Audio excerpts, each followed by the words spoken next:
Hello बच्चों। Hello everyone. हम लोग धीरे धीरे करके अपनी टेस्ट सीरीज में आगे बढ़ रहे हैं। दो टेस्ट आपने दे दिए। पहला टेस्ट आपने फुल सिलेबस का दिया था, दूसरे टेस्ट में एटॉमिक स्ट्रक्चर, पीरियोडिक टेबल और मोल कॉन्सेप्ट चैप्टर्स थे। Now I think you have attempted the test number 3 also. ये भी एक फुल सिलेबस टेस्ट था, थोड़ा सा वेरिएशन किया।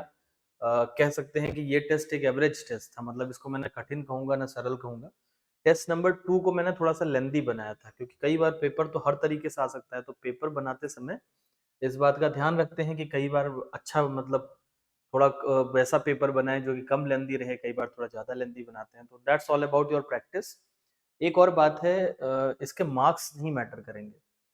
देखो, एक बात इसको समझ लो कि अगले एक महीने में आप जो मार्क्स लेके आएंगे टेस्ट में, वो कम है ज़्यादा है उससे कोई लेना देना नहीं। उससे तो आपकी रैंक डिसाइड नहीं होगी, उससे आपका सिलेक्शन डिसाइड नहीं होगा। उससे सिर्फ इतना है कि आपको अपनी गलती पता चलेगी।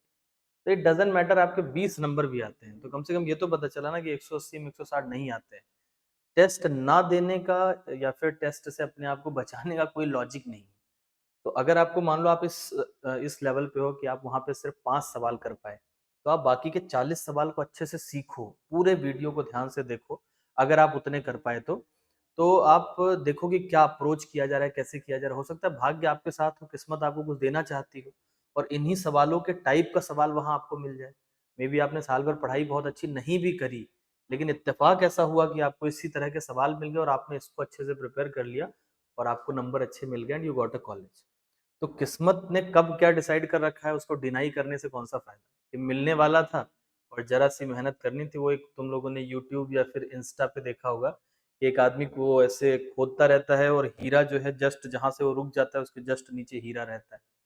तो कहने का मतलब यह है कि पॉजिटिव एटीट्यूड के साथ आपको ये करना चाहिए। इन केस मान लो आपके 45 में से 40 सही हो रहे हैं, आप इस वीडियो को बढ़ा बढ़ा के जो जो क्वेश्चन आपके गलत हुए वो क्वेश्चन को आप सही कर लें, रेस्ट आपका अच्छा चलता रहेगा। So let us go for the test number 3 solution. Topic full syllabus था इसके अंदर। तो हम लोग स्टार्ट करेंगे क्वेश्चन नंबर 46 से। केमिस्ट्री 46 नंबर पे है। केमिस्ट्री का ये पहला सवाल है। Which of the following pairs will form the most stable ionic bond. अब देखो, ये जो आयनिक बॉन्ड होता है इसके बारे में आप एक बात तो जानते ही होंगे कि आयनिक bond is basically electrostatic attraction. भाई है तो ये इलेक्ट्रोस्टैटिक अट्रैक्शन है।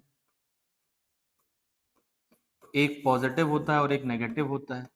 तो this is a electrostatic attraction.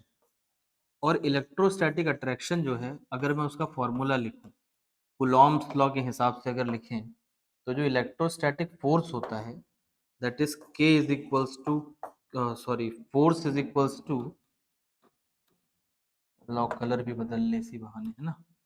So I can say that F is equals to K Q1 Q2 by R square। यानी force is directly proportional to charge and inversely proportional to distance का square. यानी charge का multiplication जितना ज्यादा होगा, electrostatic attraction उतना ज्यादा होगा। अगर इलेक्ट्रोस्टैटिक अट्रैक्शन ज्यादा होगा तो आयनिक बॉन्ड उतना क्या बनेगा, मजबूत बनेगा। इसी को हम लोग कहते हैं लैटिस एनर्जी। इससे जो फैक्टर डिसाइड होता है that is called lattice energy. तो stability of ionic bond is directly proportional to lattice energy. तो अगर आप मान लो कि कभी लैटिस एनर्जी डिसाइड करना चाहो कि किसकी कम किसकी ज्यादा, it is directly proportional to product of charge. किसका किसका प्रोडक्ट करोगे, कैटायन और एनायन के चार्ज का मल्टीप्लीकेशन करोगे and inversely proportional to size. तो साइज ज्यादा नहीं देखा जाता है क्योंकि चार्ज ज्यादा मैटर करता है। तो साइज में बहुत कम वेरिएशन होता है ना, तो पिकोमीटर्स में चलता है। तो चार्ज इज मोर इम्पोर्टेंट। तो अब मैं क्या करूंगा, सबसे पहले देखो, जब मैं इसके अंदर गुणा करूंगा तो सोडियम पे +1 चार्ज है, क्लोरीन पे भी -1 चार्ज है। तो 1 × 1 कितना आएगा, 1 ही आएगा। यहाँ भी 1 × 1, यहाँ भी 1 × 1। लेकिन अगर आप इसमें देखो तो मैग्नीशियम जो है इसका चार्ज होता है +2 और फ्लोरीन का होता है -1। तो जब हम यहाँ गुणा करेंगे तो गुणा करने पे आएगा 2 × 1 बराबर 2 आ जाएगा। बाकी सब में 1 ही आ रहा है। तो मेरा जो सबसे स्टेबल बॉन्ड हो जाएगा, जिसकी लैटिस एनर्जी सबसे ज्यादा होगी, वो हो जाएगा मैग्नीशियम एंड फ्लोरीन। तो करेक्ट आंसर हो जाएगा Mg एंड F। आपको अप्रोच इस तरीके से करना है कि व्हेनेवर दे आर आस्किंग कि कौन सा स्टेबल बॉन्ड बनेगा आयनिक बॉन्ड में, तो आप लैटिस एनर्जी के पास जाके सोचना शुरू करो। और लैटिस एनर्जी में जब आप सोचना शुरू करोगे तो you have to think about two things, एक है चार्ज और एक है साइज, जिसमें ज्यादा प्रायोरिटी किसको देंगे, चार्ज को, अगर वेरिएशन है तो। अगर चार्ज का वेरिएशन है ही नहीं, जैसे सवाल में उसने पूछा कि बताओ ये लोग हैं, अगर KCl, फिर इसके बाद NaCl, फिर इसके NaK लिख रहा हूं मैं, तो लेटस से कि NaCl लिखा और फिर लिखा मैंने KCl, फिर मैंने लिखा RbCl और फिर मैंने लिखा CsCl। अब इसमें किसी ने पूछा कि बताओ कौन सा बॉन्ड मजबूत होगा, तो यहाँ पर डिसीजन चार्ज से नहीं ले सकते। यहाँ पर आपको पता है चार्ज तो सबका सेम ही है, तो यहाँ डिसीजन किससे लेना पड़ेगा, साइज से लेना पड़ेगा। और हम जानते हैं कि lattice energy is inversely proportional to size, तो जिसका साइज कम होगा उसकी लैटिस एनर्जी क्या होगी, ज्यादा होगी। तो साइज कम वाले जो होते हैं उनके अंदर ज्यादा स्टेबल बॉन्ड बनाने की क्षमता होती है, लेकिन वो तब लगाएंगे जब आप कहाँ देख रहे हो, when you are looking at जहां पर चार्ज सेम आ जाए। चलिए अगले सवाल पे चलते हैं। अगला सवाल है question number 47, transition metals show variable valency. Transition metal किसे कहते हैं, ट्रांजिशन मेटल मतलब वो डी ब्लॉक के मेटल जो कि अपनी या तो ग्राउंड स्टेट में या तो एक्साइटेड स्टेट में, किसी भी एक स्टेबल ऑक्सीडेशन स्टेट में, they have unpaired D electron, जिसमें अनपेयर्ड डी इलेक्ट्रॉन हो उसी को ट्रांजिशन कहेंगे। हर D block element transition element नहीं होता है। तो ट्रांजिशन बनने के लिए शर्त क्या है, सबसे पहले तो इस वर्ड को समझें कि ट्रांजिशन मेटल में एक गुण होना जरूर चाहिए, वो है कि उसके पास होना चाहिए unpaired D electron, D orbital या डी इलेक्ट्रॉन कहते हैं, अनपेयर्ड डी ऑर्बिटल होनी चाहिए, डी ऑर्बिटल इलेक्ट्रॉन। और आइदर इन, चाहे वो ग्राउंड स्टेट में हो, आइदर इन ग्राउंड और इन एनी स्टेबल, या फिर किसी भी स्टेबल ऑक्सीडेशन स्टेट में, स्टेबल ऑक्सीडेशन स्टेट। तो चाहे ग्राउंड स्टेट में ये गुण देखने को मिले या फिर किसी स्टेबल ऑक्सीडेशन स्टेट में देखने को मिले, तो ये हम लोग इसे डी ब्लॉक का एलिमेंट तो कहेंगे, ट्रांजिशन भी कह देंगे। अच्छा, इस नियम के हिसाब से जिंक ट्रांजिशन नहीं है। देखो जिंक में D10 कॉन्फ़िगरेशन होता है, ग्राउंड में भी होता है, Zn+2 भी इसका स्टेबल ऑक्सीडेशन स्टेट है, इसमें भी ये D10 ही रहता है, तो ये अनपेयर्ड हुआ ही नहीं। तो इस हिसाब से जिंक जो है या कैडमियम या मरकरी, ये लोग ट्रांजिशन मेटल्स नहीं। तो zinc is not a transition metal, not a transition metal. तो कई बार तो यही सवाल पूछ लिया जाता है कि इनमें से कौन सा ट्रांजिशन मेटल है या फिर नहीं। तो हर डी ब्लॉक वाला ट्रांजिशन मेटल नहीं होता। अब अपने सवाल पे आते हैं। सवाल में पूछा गया कि ये लोग वेरिएबल वैलेंसी शो करते हैं। जैसे अगर आप आयरन को देखो तो आयरन +2 में भी पाया जाता है और आयरन +3 में भी पाया जाता है। अगर आप मैग्नीज को देखो तो मैग्नीज तो बहुत सारी ऑक्सीडेशन स्टेट शो करता है, ये आपको +2 में भी मिल जाएगा, +4 में भी मिल जाएगा, +7 में भी मिल जाएगा। तो इसका मतलब ये जो डी ब्लॉक वाले ट्रांजिशन मेटल्स हैं वो वेरिएबल वैलेंसी शो करते हैं, ये तो सही हो गई। अब इसका कारण क्या है, ट्रांजिशन मेटल्स, ये तो स्टेटमेंट 1 हो गया, यानी ये सही है, करेक्ट है। अगला लिखा है transition metals have a large energy difference between the Ns and N-1 d electron. तो ये इतनी लार्ज ऑक्सीडेशन स्टेट क्यों शो कर पाते हैं। तो अगर आप मैग्नीज को देखो तो मैग्नीज का एटॉमिक नंबर कितना है, Z = 25। अगर मैं इसका कॉन्फ़िगरेशन लिखता हूं तो कॉन्फ़िगरेशन आएगा 1s2 2s2 2p6 3s2 3p6। अब यहां तक तो लिख दिया। इसके आगे जो है वो ये है कि 4s2 और 3d5। अब इसमें देखो, इसमें वैलेंस शेल कौन सी है, सबसे बाहर वाली शेल को वैलेंस शेल कहते हैं। तो बाहर वाली शेल हो गई 4th, तो ये वैलेंस शेल होगी। अब देखो इसमें अगर सिर्फ इसी के नियम तो ये कहता है, वीबीटी के हिसाब से अगर चले वैलेंस बॉन्ड थ्योरी, तो वो ये कहती है कि अगर बॉन्डिंग करनी है तो सिर्फ वैलेंस सेल हिस्सा लेगी, यानी 4s हिस्सा लेगा। लेकिन यहाँ क्या होता है कि इसका जो 4s और 3d है, इनमें एनर्जी का डिफरेंस बहुत कम होता है। तो ये तो हिस्सा ले ही रहा है, ये भी इन्वॉल्व हो जाता है। इसीलिए तो देखो 2 इलेक्ट्रॉन इसके, 5 इसके, ये 7 तक बना लेता है। मतलब बॉन्डिंग में हिस्सा ना सिर्फ ये ले रहा है, बल्कि ये भी ले रहा है। और कारण क्या है? कारण है बिकॉज इन दोनों में एनर्जी का डिफरेंस बहुत कम है। तो एकदम बराबर के ही हैं, तो वो कह रहा भी चलो हम बॉन्डिंग करें तो तुम आ जाओ, तुम भी कर लो।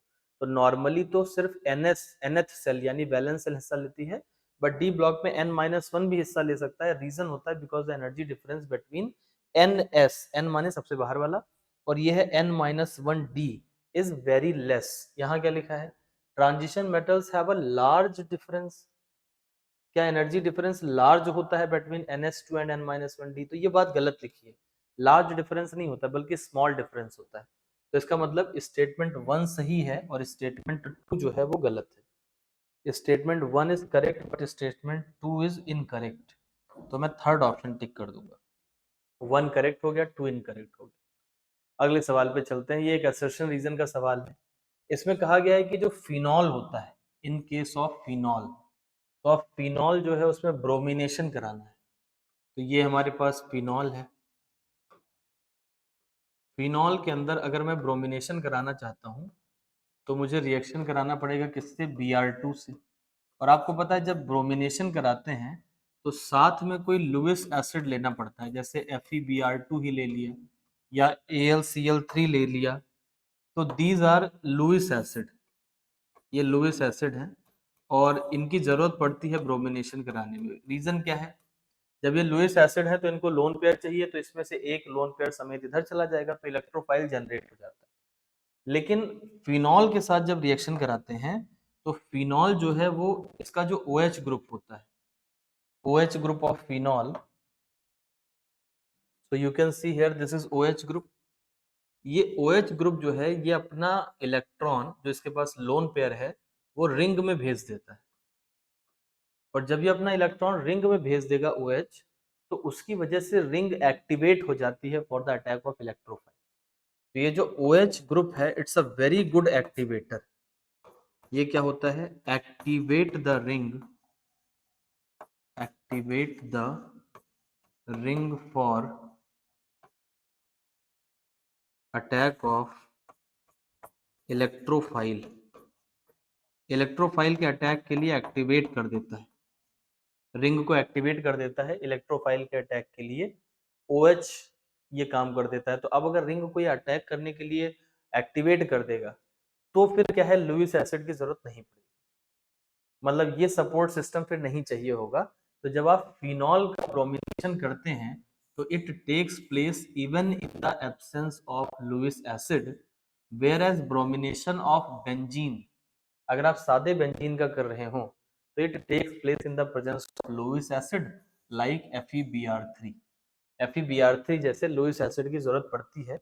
Br2 भी लुइस एसिड है, अगर आप इसमें Br3 लिख लेंगे तो थोड़ा सा ज्यादा अच्छा हो जाएगा, +3 में और अच्छा लुइस एसिड बनेगा। जितना जितना ऑक्सीडेशन नंबर बढ़ता है उतना अच्छा लुइस एसिड कैरेक्टर आ जाता है। तो ये कह रहे हैं कि इसकी आवश्यकता पड़ेगी, तो ये सही बात लिखी हुई है, असर्शन इज करेक्ट। असर्शन में लिखा है फिनॉल में जरूरत नहीं होती है, सादे बेंजीन में इसकी जरूरत होती है। रीजन इसका क्या लिखा है? Because OH group attached to benzene ring is highly deactivating. तो ये तो गलत बात लिखी ना। एक्चुअली OH ग्रुप जो होता है वो तो एक्टिवेटिंग होता है और उसके एक्टिवेटिंग होने के कारण ही तो वो इस काम को कर पा रहा है। तो assertion is true but reason is false. तो असर्शन करेक्ट है बट रीजन कैसा है? इनकरेक्ट है। तो मैं करेक्ट आंसर इस पर टिक करूंगा, थर्ड ऑप्शन। अगले सवाल पे चलते हैं, क्वेश्चन नंबर 49। 49 में लिखा है लीगेंड किसे कहते हैं? तो लीगेंड क्या होता है? आपको पता है कि जो डी ब्लॉक वाले एलिमेंट हैं, जनरली डी ब्लॉक के ही लोग बनाते हैं। तो जो डी ब्लॉक मेटल्स हैं इनके पास एक खासियत होती है। The D block metals generally have vacant D orbital. इनके पास होती है vacant D orbital and because of this vacant D orbital ये लोन पेयर को एक्सेप्ट कर सकते हैं। देखो लोन पेयर आता है तो वो किसी न किसी ऑर्बिटल, एक ऑर्बिटल में 2 इलेक्ट्रॉन रह सकता है। अब अगर लोन पेयर आएगा तो किसी न किसी ऑर्बिटल में ही आएगा। तो जो वैकेंट डी ऑर्बिटल होती है उसके अंदर ये एक्सेप्ट कर सकते हैं किसको, लोन पेयर।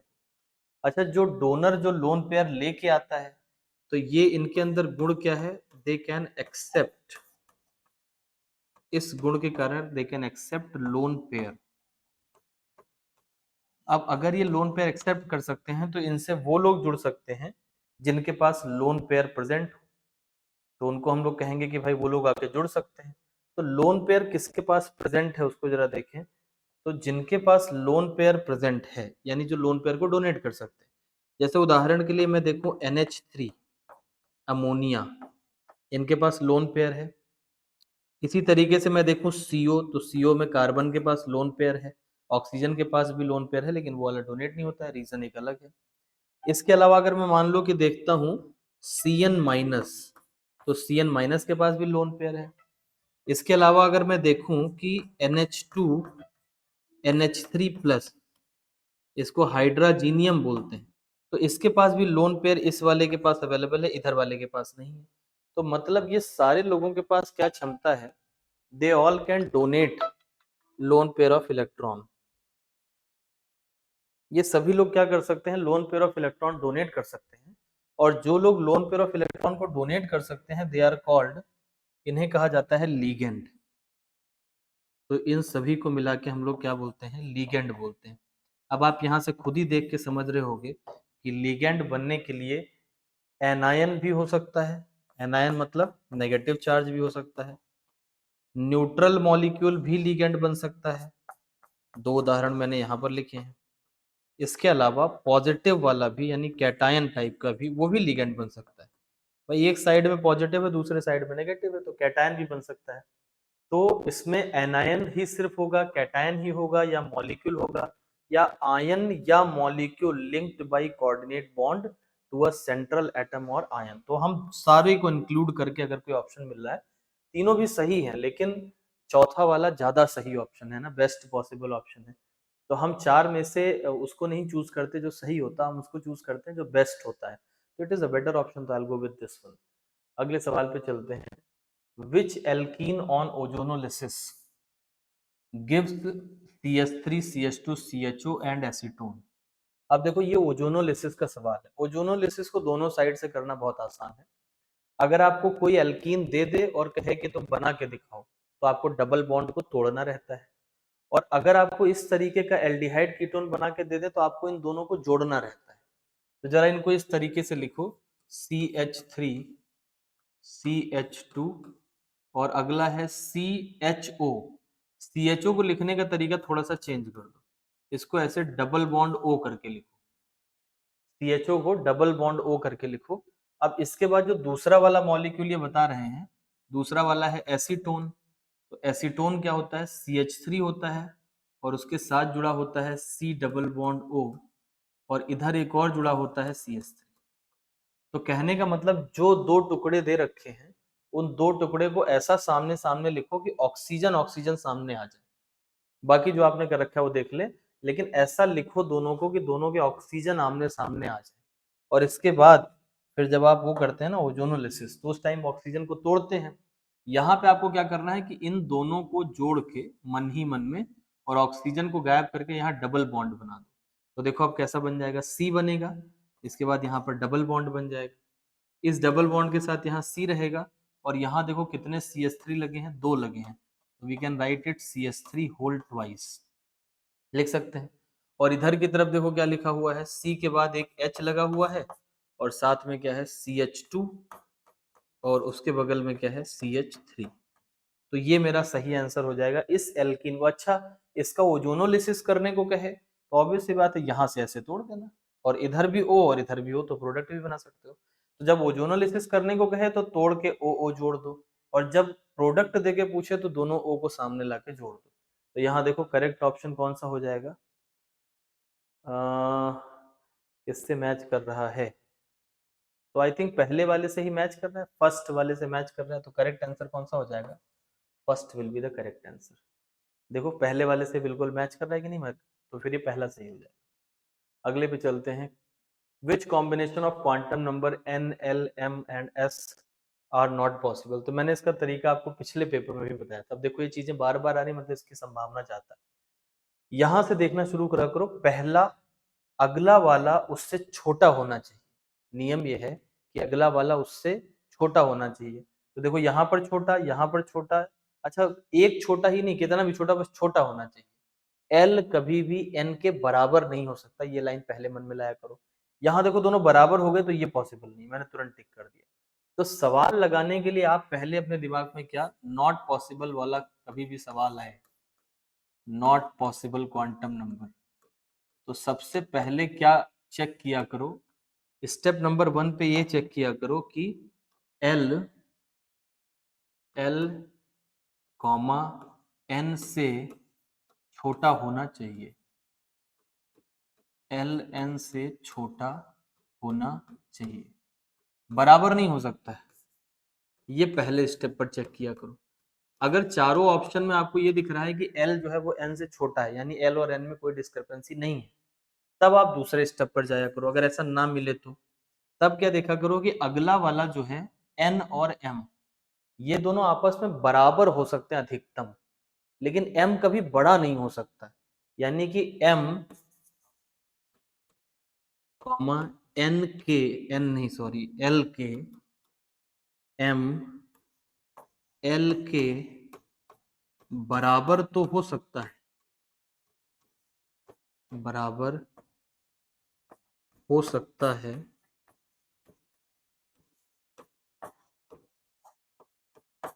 पर उससे बड़ा नहीं। मतलब बराबर हो सकता है पर उससे बड़ा नहीं हो सकता। तो ये दो स्टेप कर लिया आपने। अब इन दो स्टेप में भी मान लो नहीं मिला, तो फिर अगले पे चेक किया करो कि ये जो एस दे रखा है इसकी दो ही पॉसिबल वैल्यूज हैं, या तो प्लस हाफ होगा या फिर माइनस हाफ होगा। अगर इसके अलावा कुछ लिखा है 0 1 2 3, तो आप ये तीन स्टेप को फॉलो करो, 100% है कि आपका निश्चित तौर पे ये नॉट पॉसिबल वाला सवाल इतने से ही लग जाएगा। तो पहले नंबर पे ये इन दो को चेक किया करो, फिर इसके बाद इन दो को चेक किया करो, फिर इसको देख लिया करो, तो you will find the answer very easily in this type of question. What is the IUPAC name of the following compound. अब देखो इसकी नंबरिंग किधर से शुरू करें। अगर मैं इधर से शुरू करूंगा तो 1 2 3 नंबर पे इसको मिल जाएगा, ये फंक्शनल ग्रुप है। इधर से शुरू करूंगा तो इसको 2 नंबर मिलेगा। किधर से शुरू किया जाए, तो हम ज्यादा प्राथमिकता किसे देते हैं, फंक्शनल ग्रुप को हम ज्यादा प्राथमिकता देते हैं। तो हम नंबरिंग शुरू करेंगे इधर से 1 2 3, उधर से करेंगे तो इस फंक्शनल ग्रुप को ज्यादा नंबर मिल जाएगा। तो 1 2 3, फिर यहाँ 4 नंबर आ जाएगा, then it is 5, then after it will be 6। तो नाम हो जाएगा इसका 5 मिथाइल एंड 3 हेक्सेनामीन। देखो 6 कार्बन है तो हेक्सेन रूट वर्ड हो गया, 5 पे मिथाइल लगा, 5 मिथाइल, और 3 अमीनो हेक्सेन नहीं होगा, 3 हेक्सेनामीन। आप जानते हैं एमीन जो होते हैं, एमीन्स, तो एमीन के लिए जो IUPAC नेम होता है वो होता है एल्केनामीन। नाउ एल्केनामीन का मतलब क्या हुआ, अगर कहीं लिखा है CH3 CH2NH2, तो यहाँ कितने कार्बन आपको दिख रहे हैं, 2 कार्बन, तो इसका मतलब इसका नाम हो जाएगा इथेनामीन, इथेनामीन। अगर इसकी जगह पर 3 कार्बन होते तो प्रोपेनामीन, 6 होते तो हेक्सेनामीन, इस तरीके से है। तो अभी यहाँ 6 है तो नाम होगा हेक्सेनामीन। ये 3 नंबर ये दिखा रहा है कि 3 नंबर पे अमीन लगा हुआ है, तो the correct answer will B 5 methyl 3 हेक्सेनामीन। 52 के बाद आ जाते हैं क्वेश्चन नंबर 53 पे। स्ट्रॉन्गेस्ट लुईस एसिड पूछा है। तो देखो सवाल में सबसे पहले आप ये समझें कि ये जो वर्ड लिखा है ना लुईस एसिड, इसका क्या मतलब है, पहले ये समझना पड़ेगा। तो the meaning of Lewis acid is, Lewis acid वो होता है जो इलेक्ट्रॉन पेयर को एक्सेप्ट करे, मतलब जिसको इलेक्ट्रॉन पेयर चाहिए, तो जो जितना अच्छा एक्सेप्ट करेगा उसको उतना अच्छा लुईस एसिड कहा जाएगा। Electron pair acceptor is called Lewis acid. पहले तो आपको ये मन में सोचना है। अब क्या होता है कि अगर नॉर्मली सोचा जाए, तो अगर मैं नॉर्मल तरीके से सोचूं तो BF3 अगर मैं लिखूं और फिर लिखते हैं BCl3, फिर BBr3 and then after BI3। तो नॉर्मली ट्रेंड क्या होता है? नॉर्मल ट्रेंड ये होता है कि अगर ये फ्लोरीन जैसे एटम लगे हुए हैं जो कि -I वाले, मतलब ये खींचते हैं, तो ये बोरॉन से बहुत खींच लेगा। अगर ये बोरॉन से बहुत खींच लेगा तो बोरॉन बेचारा पॉजिटिव हो जाएगा और ये बहुत तगड़ा एसिड बन जाएगा। ऐसा नॉर्मली होता है। लेकिन यहाँ पर ये खींचने के साथ साथ, खींच तो रहा ही, उसका तो कैरेक्टर है, यहाँ पर आपको एक विशेष तरह की बॉन्डिंग मिलती है and that bonding is called back bonding. इस बैक बॉन्डिंग की वजह से ये खींच तो रहा ही है, साथ में ये अपने इन इलेक्ट्रॉन्स को इसको डोनेट कर देता है। तो कभी ये डोनेट करता, कभी ये डोनेट करता, कभी ये डोनेट करता। तो BF3 के अंदर बैक बॉन्डिंग हो जाती है, तो इसको इलेक्ट्रॉन की जो कमी थी वो कमी पूरी हो गई, तो ये सबसे कमजोर लुईस एसिड हो जाता है।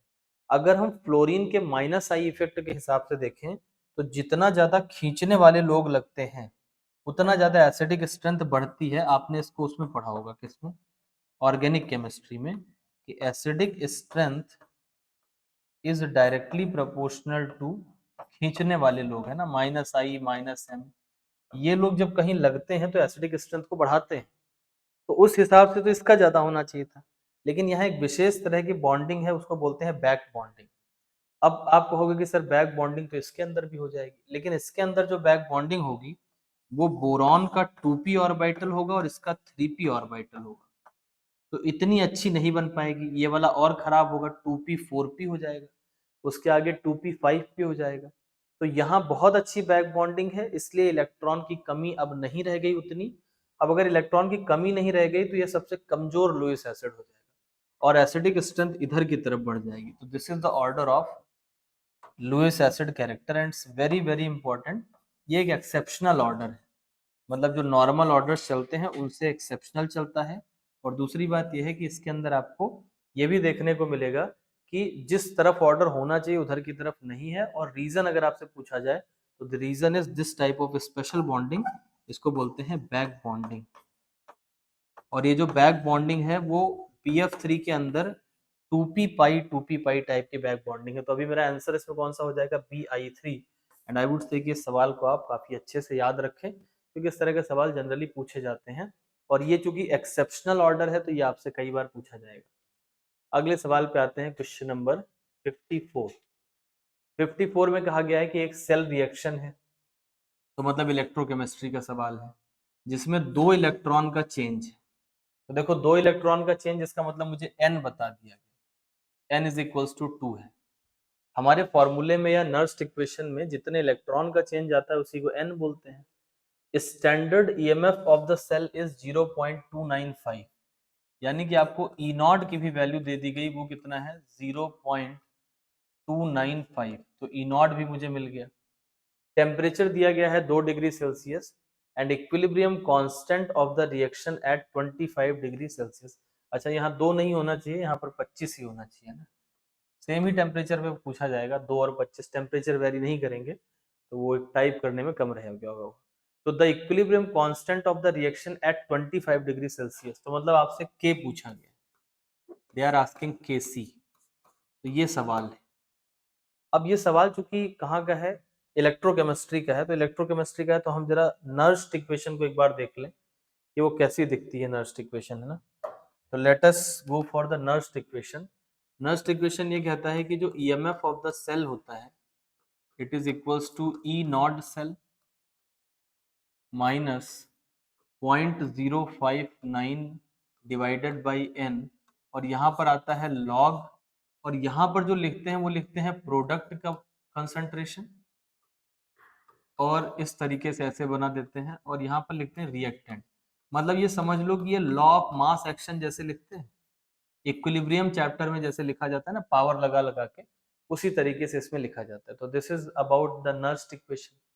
अब सोचो जब इक्विलिब्रियम आएगा, एट इक्विलिब्रियम, तो इक्विलिब्रियम आने पर जो ई सेल होता है वो जीरो हो जाता है, सेल का EMF जीरो हो जाएगा। लेकिन ई नॉट सेल जीरो नहीं होगा, but E not cell is not equal to zero. भाई ई नॉट सेल तो स्टैंडर्ड स्टेट पे निकाला गया है ना, तो ई सेल जीरो हो जाता है but E not cell zero नहीं होता है। इसी तरीके से आप देखें डेल्टा जी जो होता है वो जीरो हो जाता है इक्विलिब्रियम पे, लेकिन डेल्टा जी नॉट जीरो नहीं होता, ये भी आपको इसमें बताया जाता है थर्मोडायनेमिक्स में। तो यहाँ पर देखो ई सेल को हम लोग क्या करेंगे, जीरो रख लेंगे। जब इसको जीरो रखेंगे और इक्विलिब्रियम आ गया है, तो इक्विलिब्रियम के टाइम पे ये जो चीज होती है इसी को केसी बोला जाता है। केसी का मतलब क्या है, इक्विलिब्रियम कांस्टेंट। तो मैं ना ये पूरा टर्म उठा के उधर की तरफ ला रहा हूँ, यहाँ जीरो लिख दिया है।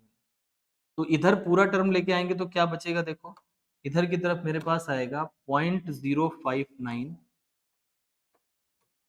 डिवाइडेड बाई एन, ये पूरा उठा के मैं इधर ला रहा हूँ और ये बन जाएगा लॉग। और अब मैंने ना इसको केसी लिख दिया। इक्विलिब्रियम आने पे जो प्रोडक्ट और रिएक्टेंट का हम लोग क्यूसी लिखते हैं वही केसी बन जाता है। This will be equal to E not cell. अब यहां से देखो लॉग केसी बराबर कितना आ गया, log K C is equals to n E not cell divided by 0.059। अब ये तो मैंने आपको ये डेराइव करके इसलिए बताया कि आप एक बार नर्स्ट इक्वेशन को देख लें, अगर मान लो कि पहले आप नहीं देखे हैं या फिर भूल गए हैं। लेकिन मैं आपको बताऊं ये रटा होना चाहिए, रटा होना चाहिए, ये नहीं कि वहां बैठ के डेराइव कर रहे हो, एकदम टिप ऑफ द टंग पे याद होना चाहिए कि अगर log केसी निकालोगे तो आएगा एन ई नॉट अपॉन 0.059, एकदम रटा हुआ होना चाहिए फॉर्मूला तुरंत। अब देखो अगर मुझे फॉर्मूला रटा हुआ है तो मैं कैसे लगाऊंगा, यहाँ पर मैं यहाँ लिखूंगा log K C is equals to n E not, मतलब एन कितना लिखूंगा, पहले फॉर्मूला एक बार लिख लेते हैं, एन ई नॉट अपॉन 0.059।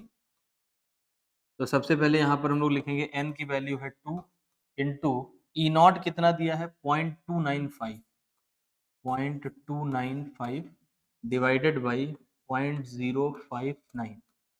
अब देखो ऊपर वाले को जरा गुणा करके देखो, 2 गुणे 5 10, जीरो हासिल आई 1, 2 9 18, 1 19 के 9 हासिल आई 1, 2 गुणे 2 4 और 1 5, और दशमलव कितने अंक के बाद लेगा, 3 अंक के बाद।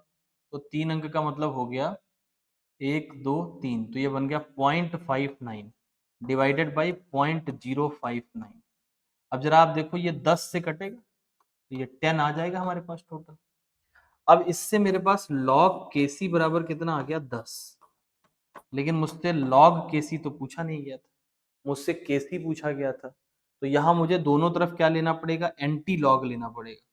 एंटी लॉग लेने का सबसे अच्छा तरीका है कि जो भी वैल्यू हो, भाई इसका एंटी लॉग लोगे इधर की तरफ तो ये तो लॉग गायब हो जाएगा, इधर जो भी वैल्यू है उसको 10 की पावर में पहुंचा दो तो ये बन जाएगा 10 की पावर 10।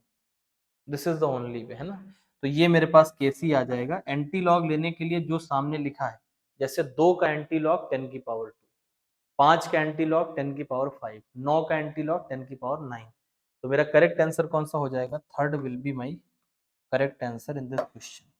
इस क्वेश्चन से एक बात याद रखना, ये रटा होना चाहिए, ये फॉर्मूला एकदम बिल्कुल कंठस्थ होना चाहिए, इसमें कोई कंफ्यूजन नहीं चाहिए मुझको। अगला सवाल है, the restricted rotation about carbon carbon double bond in 2 butene. तो अब देखो ब्यूटीन को जरा देखते हैं, ब्यूटीन माने हुआ CH3 फिर CH2, लेकिन इन्होंने ब्यूटीन बनाने को कहा है वो भी 2 नंबर पे, तो CH डबल बॉन्ड CH और इसके बाद इधर की तरफ आएगा CH3। ये जो मैंने लिखा है ये है 2 ब्यूटीन, ब्यूट माने 4 कार्बन, इन का मतलब डबल बॉन्ड लगाना था, 2 नंबर पे लगाना था इसलिए बीच में लगा दिया। अब यहाँ पर जरा एक चीज देखो, ये जो 2 ब्यूटीन है अगर मैं इसको और थोड़ा अच्छे से लिखूं तो मैं ऐसे लिखूंगा C डबल बॉन्ड C, और यहाँ पर एक तरफ H लगा है और एक तरफ लगा है CH3, और यहाँ भी एक तरफ लगा हुआ है H और एक तरफ लगा है CH3। अब क्या ये जो ये वाला कार्बन है, क्या मैं इस कार्बन को यहीं रख के इस वाले कार्बन को घुमा सकता हूं, तो जवाब है नहीं घुमा सकता। क्यों नहीं घुमा सकता, क्योंकि ये जो है ना ये रेस्ट्रिक्टेड है रोटेशन, ये रोटेशन नहीं करने देगा। क्यों नहीं करने देगा, उसका कारण क्या है, क्योंकि ये सिंगल बॉन्ड नहीं बल्कि कैसा बॉन्ड है, डबल बॉन्ड, और डबल बॉन्ड को अगर आप रोटेट करोगे तो मॉलिक्यूल टूट जाएगा। आप जरा देखो इस तरीके से, यहाँ पर ये एक डबल बॉन्ड आपको दिख रहा है, अगर मैं इसको रोटेट करने की कोशिश करूंगा तो देखो ये रोटेशन में ये पाई बॉन्ड रेस्ट्रिक्शन कर देगा, और रेस्ट्रिक्शन कर देगा तो अब आपको इसको तोड़ना पड़ेगा पाई बॉन्ड को, तभी रोटेट हो पाएगा। यानी सिग्मा बॉन्ड के अराउंड, अगर सिंगल बॉन्ड होता तो उसके अराउंड रोटेशन पॉसिबल है, लेकिन पाई बॉन्ड के अराउंड रोटेशन पॉसिबल नहीं है, उसमें रेस्ट्रिक्शन होता है। तो इन्होंने पूछा है कि ये restricted rotation about carbon carbon double bond in two butene is due to, क्यों है ये? तो ये पाई बॉन्ड की वजह से है। This restriction is due to pi bond. Restricted rotation is due to, क्यों है? Due to pi bond. अगर सिग्मा बॉन्ड होता तो फिर यहाँ कोई दिक्कत नहीं थी। तो आपको पाई बॉन्ड ढूंढना है। इट इज ड्यू टू, तो चारों ऑप्शन में देखो ये दिख जाएगा, sideways overlapping of 2p orbital. आपको पता है ना पाई बॉन्ड किससे बनता है? साइड वेज से। बाकी सब वैसे लिखे हैं p और sp2 ये सब नहीं। अगले सवाल पे चलते हैं। Phenyl methyl ketone. तो पहले तो मैं इसे लिख के दिखाऊं, फिनाइल मतलब एक तरफ बेंजीन रिंग है, दिस इज बेंजीन रिंग, ये बन गया फिनाइल, और दूसरी तरफ है मिथाइल और है ये कीटोन, तो this is phenyl methyl ketone, ये बन के तैयार हो। इसको हमें बदलना है इथाइल बेंजीन में, यानी कि मुझे इसको बनाना है बेंजीन तो ऐसा ही रहेगा, और यहाँ पे ये बन जाएगा CH2 और ये हो जाएगा CH3। मैंने जानबूझ के इसको एक विशेष तरीके से लिखा है। अगर आप इन दोनों में देखो तो इस प्रक्रिया के दौरान क्या हुआ है कि ये जो CO है, this CO has changed to CH2। यही तो घटना हुई है, CO बदल गया है किसमें? CH2 में। This has happened into this. तो phenyl methyl ketone can be converted into ethyl benzene. उसके लिए आपको रिएजेंट ढूंढना है। ZnHg/HCl NaBH4CH3Mgi LiAlH4। तो इसके लिए बेस्ट रिएजेंट कौन सा है? जिंक और Hg, और इस रिडक्शन को बोलते हैं क्लेमेंशन रिडक्शन। क्लेमेंशन रिडक्शन में carbonyl group is converted into CH2। एक और तरीका है इसका, क्लेमेंशन रिएक्शन के बाद आप NH2 वॉल्फ किश्नर भी यूज कर सकते हैं, उससे भी यही होगा। और तीसरा रिएजेंट है रेड फॉस्फोरस प्लस HI, तीनों से यही होता है। तो इस बात को आप याद रखें कि ये जो CO ग्रुप है ना, CO ग्रुप यानी वो चाहे एल्डिहाइड हो, it can be N aldehyde, और कीटोन, ये दोनों ही हो सकते हैं। इनकी मुलाकात आप अगर 3 लोगों से कराओगे, 3 रिएजेंट ऑर्गेनिक में ऐसे हैं जो इसको CH2 में बदल देंगे। 3 रिएजेंट्स। पहला है ZnHg/HCl, ये जो अभी हम लोगों ने देखा, और इस रिएक्शन का नाम होता है Clemmensen reduction. It is called Clemmensen reduction. अब ये देखो, इसको यहां तक ऐसे कर देते हैं ना। दूसरा है NH2NH2, हाइड्राजीन लिया जाता है, and this takes place in basic medium, तो OH- लेंगे, और इसको बोलते हैं वॉल्फ किश्नर। तो ये दूसरा रिएजेंट हो गया। तीसरा रिएजेंट एक है जो है red phosphorus plus HI, red phosphorus और साथ में HI ले लें। तो इसका कोई ऐसा पर्टिकुलर नाम नहीं है। इन तीनों ही परिस्थिति में ये जो CO है वो बदल जाएगा CH2 में। CO will be changed into CH2, और 2 वैलेंसी खाली है, यानी यहाँ पर हाइड्रोकार्बन बन के तैयार होगा। अब देखो वो तो चला ही गया यहाँ से, तो ये क्या बन के तैयार हो जाएगा? It will B hydrocarbon. तो एल्डिहाइड और कीटोन को हाइड्रोकार्बन में बदलने वाले ये 3 रिएजेंट हैं।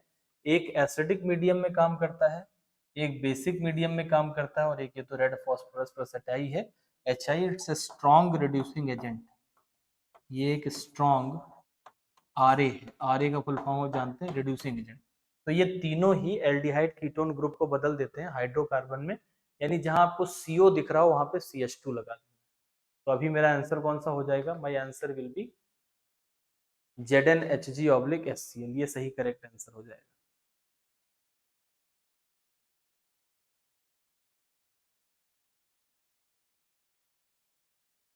तो अब हमारे पास अगला क्वेश्चन है 58 नंबर, जिसमें पूछा गया है कि सारे कार्बन एटम sp2 हाइब्रिडाइज्ड किसके अंदर हैं। तो सबसे पहले मैं देखूंगा 1,3 ब्यूटाडाइईन्स। फिर ये वाला जो है इसके अंदर तो मैं सीधे सीधे देख सकता हूँ कि ये जो बीच वाला है ये sp है। देखो अगर हाइब्रिडाइजेशन निकालना है तो कैसे निकाला जाता है, तो हाइब्रिडाइजेशन में हम सिर्फ कौन से बॉन्ड गिनते हैं, सिग्मा बॉन्ड। तो अगर मैं मान लो कि इस कार्बन का हाइब्रिडाइजेशन निकालना चाहता हूँ, ये जो बीच वाला कार्बन है, तो बीच वाले कार्बन के पास देखो कितने सिग्मा बॉन्ड है। तो इधर एक सिग्मा बॉन्ड इधर है, एक सिग्मा बॉन्ड इधर है, बाकी ये तो दोनों पाई बॉन्ड है। तो जब गिनती 2 आती है, अगर गिन के सिग्मा बॉन्ड की गिनती 2 आई तो हाइब्रिडाइजेशन sp होता है। अगर 3 गिनती आई तो sp2 होता है, और अगर 4 गिनती आई तो ये होता है sp3, और अगर 5 गिनती आई तो इट इज sp3d2 डी, और अगर 6 आई तो ये होता है sp3d2। तो ये हटा देते हैं, इसको सही कर लेते हैं, गलत हो गया था, ये मैंने sp2 लिखना था यहाँ। और ये क्या है, ये गिनना क्या है आपको, number of sigma plus lone pair. ये दो चीजें आप गिने, जितनी गिनती आए उसी के हिसाब से आप हाइब्रिडाइजेशन निकाल सकते हैं। Negative charge is also a lone pair, तो उसमें कोई बड़ी बात नहीं। तो ये गिनती जितनी आए उस हिसाब से आप निकाल सकते हो कि हाइब्रिडाइजेशन क्या होगा। तो यहाँ देखो लोन पेयर तो है नहीं, सिर्फ सिग्मा है, 2 है, तो ये sp हाइब्रिडाइज्ड है। साइक्लोहेक्सेन जब बनाओगे तो साइक्लोहेक्सेन इस तरीके से बनता है। अच्छा, यहाँ पे कहीं डबल बॉन्ड दिख नहीं रहा है, तो ये जो कार्बन है भाई, साइक्लोहेक्सेन इसी तरीके का होता है। अब अगर आप देखो इसमें दिख भले नहीं रहा है, लेकिन इस वैलेंसी को पूरा करने के लिए आप जानते हैं सब में हाइड्रोजन लगाने पड़ेंगे, वो भी 2। तो इसमें कितने सिग्मा दिख रहे हैं, 4। और अगर 4 सिग्मा है तो मतलब हाइब्रिडाइजेशन क्या हो जाएगा, sp3। तो ये सारे ही sp3 है, साइक्लोहेक्सेन के अंदर सारे ही क्या होते हैं, sp3। तो फिर इसके अंदर भी sp3 है, इसके अंदर भी। ब्यूटीन अगर देखा जाए, 2 ब्यूटीन, तो कैसे बनाएंगे 2 ब्यूटीन को। 2 ब्यूटीन बनाने के लिए again you have to 4 carbon लेने हैं आपको, CH3, CH double bond, CH single bond, CH3, ये है 2 ब्यूटीन। अब देखो यहाँ तक पहुंचने के बाद मैं आपको दूसरा तरीका बता देता हूँ। ये जो तरीका मैंने आपको बताया हाइब्रिडाइजेशन निकालने का, ये तो तब आप पूरा स्ट्रक्चर बना के देखें। हाइड्रोकार्बन के अंदर जो डबल बॉन्डेड होते हैं वो sp2 होते हैं। Double bonded are sp2, single bonded are sp3, and triple bonded are sp। लेकिन ये सिर्फ हाइड्रोकार्बन के लिए मैंने आपको बताया कि अगर आपके पास हाइड्रोकार्बन्स आ जाते हैं तो आप हाइड्रोकार्बन में क्या कर सकते हो कि सिंगल बॉन्डेड कार्बन है अगर इस तरीके का, तो it will B sp3। If it is a double bonded carbon then it will be sp2, and if it is a triple bonded carbon then it will be sp hybridized। तो यहाँ पर देखो आप सीधे सीधे बता सकते हो कि ये वाला जो है ये sp2 है, again this one is also sp2, but ये जो है ये तो सिंगल बॉन्डेड है, तो ये कैसा हो जाएगा, sp3, ये भी sp3 हो जाएगा। तो यहाँ पर आप देखो इसके अंदर भी sp3 है, इसमें भी sp3 है, इसमें sp है, तो सारे sp2 तो नहीं हो सकते। तो करेक्ट आंसर कौन सा हो जाएगा, फर्स्ट वाला, दैट इज 1,3 ब्यूटाडाइईन। कैसे बनाते हैं 1,3 ब्यूटाडाइईन, तो 1,3 ब्यूटाडाइईन, ब्यूटा मतलब 4 कार्बन। तो मैंने 4 कार्बन बना लिए, एक ये, फिर यहाँ पर एक और, ये एक और ये एक और, 4 कार्बन बन गए। ब्यूटा बन गया, 1 नंबर पे डबल बॉन्ड है और 3 नंबर पे भी डबल बॉन्ड है, ये बन गया ब्यूटा 1 एंड 3 डाइईन बन के तैयार हो गया। अब अगर आप इसमें देखो तो जितने भी कार्बन है सब डबल बॉन्ड से एसोसिएटेड।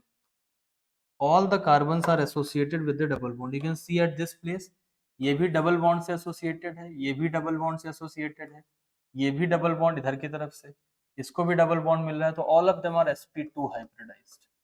तो अगर आपसे पूछा जाए कि किसमें सिर्फ sp2 हाइब्रिडाइजेशन है, तो the correct answer will be 1,3 butadiene, that will be the correct answer, यानी फर्स्ट सही जवाब हो जाएगा।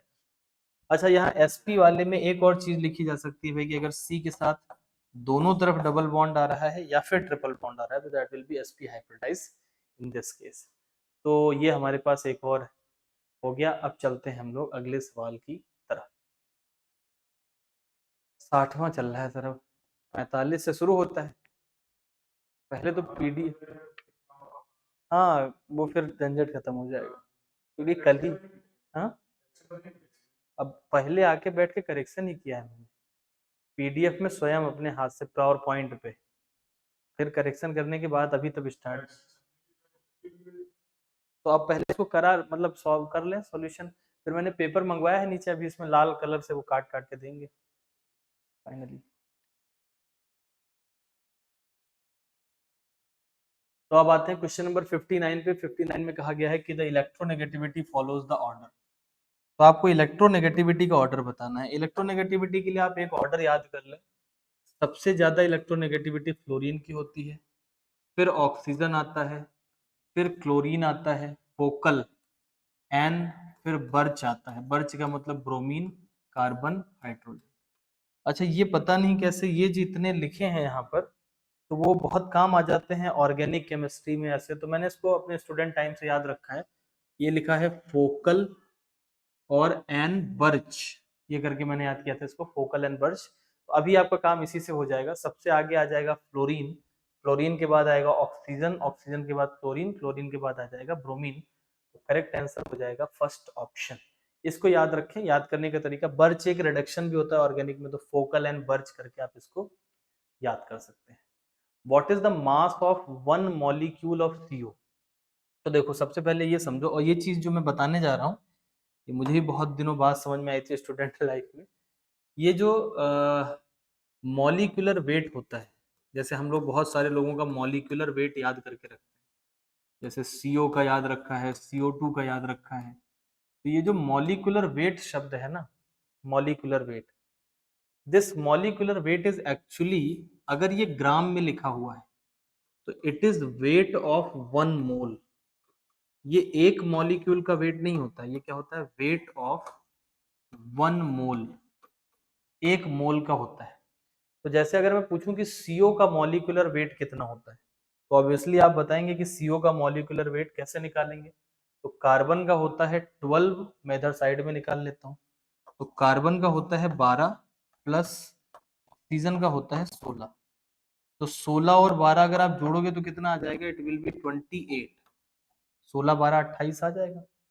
तो अब मैं कह सकता हूं कि 6 इंटू, ऐसे नहीं लिखेंगे, पहले स्टेप वाइज लिखेंगे।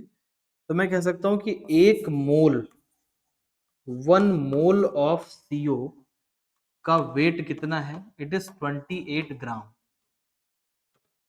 क्योंकि मॉलिक्यूलर वेट जो होता है वो एक मोल का वजन होता है। अच्छा एक मोल का मतलब कितने CO, तो 6 इंटू 10⁻⁻23 CO का जो वजन होगा वो होगा 28 ग्राम। अब अगर आपसे पूछा गया है कि एक CO का वजन बताओ, तो एक का कैसे निकालते हैं, तो यहां पर आप लिखोगे weight of one CO will be equal to 28 divided by 6 into 10⁻23। अब ये 10⁻23 ऊपर जाएगा तो बनेगा -23, और इसको काटोगे तो 6 का पहाड़ा पढ़ोगे तो 6 गुणे 4 24, और 24 के बाद 40 बचा, मतलब 6 गुणे 6 लगभग। तो 4.65 इंटू 10⁻⁻23, ये करेक्ट आंसर मेरे पास हो जाएगा। तो मैं कौन सा टिक करूंगा, the correct answer will B second option, second correct हो जाएगा। Wait of one CO will B 28 upon 6 into 10⁻23, that will be the correct answer. अब आते हैं क्वेश्चन नंबर 61 पे। 61 नंबर में कहा गया है कि आप बॉन्ड ऑर्डर बताओ। तो देखो बॉन्ड ऑर्डर को कई तरीके से आप अप्रोच कर सकते हो। पहला है बॉन्ड ऑर्डर जो होता है, it is equal to number of electron in bonding minus number of electron in anti bonding divided by 2। तो ये तो मॉलिक्यूलर ऑर्बिटल थ्योरी होती है जिसमें हम लोग फॉर्मूला ऐसे लिखते हैं। तो it is number of electron in bonding minus anti bonding divided by 2। तो ये आपके पास आ जाएगा बॉन्ड ऑर्डर। दूसरा बॉन्ड ऑर्डर असलियत में होता क्या है, तो it tells about number of bond, ये बेसिकली बताता है नंबर ऑफ बॉन्ड के बारे में कि उस मॉलिक्यूल के अंदर कितने बॉन्ड बन रहे हैं। जैसे अगर मैं N2 की बात करूं तो मुझे पता है N और N में तीन बॉन्ड बनते हैं, ट्रिपल बॉन्ड। तो इसका जो बॉन्ड ऑर्डर होगा वो 3 हो जाएगा N2 का। फ्लोरीन के केस में आप जानते हैं कि सिंगल बॉन्ड बनता है, तो इसका बॉन्ड ऑर्डर 1 हो जाएगा। और O2 के केस में O डबल बॉन्ड O होता है, तो इसका बॉन्ड ऑर्डर 2 हो जाएगा।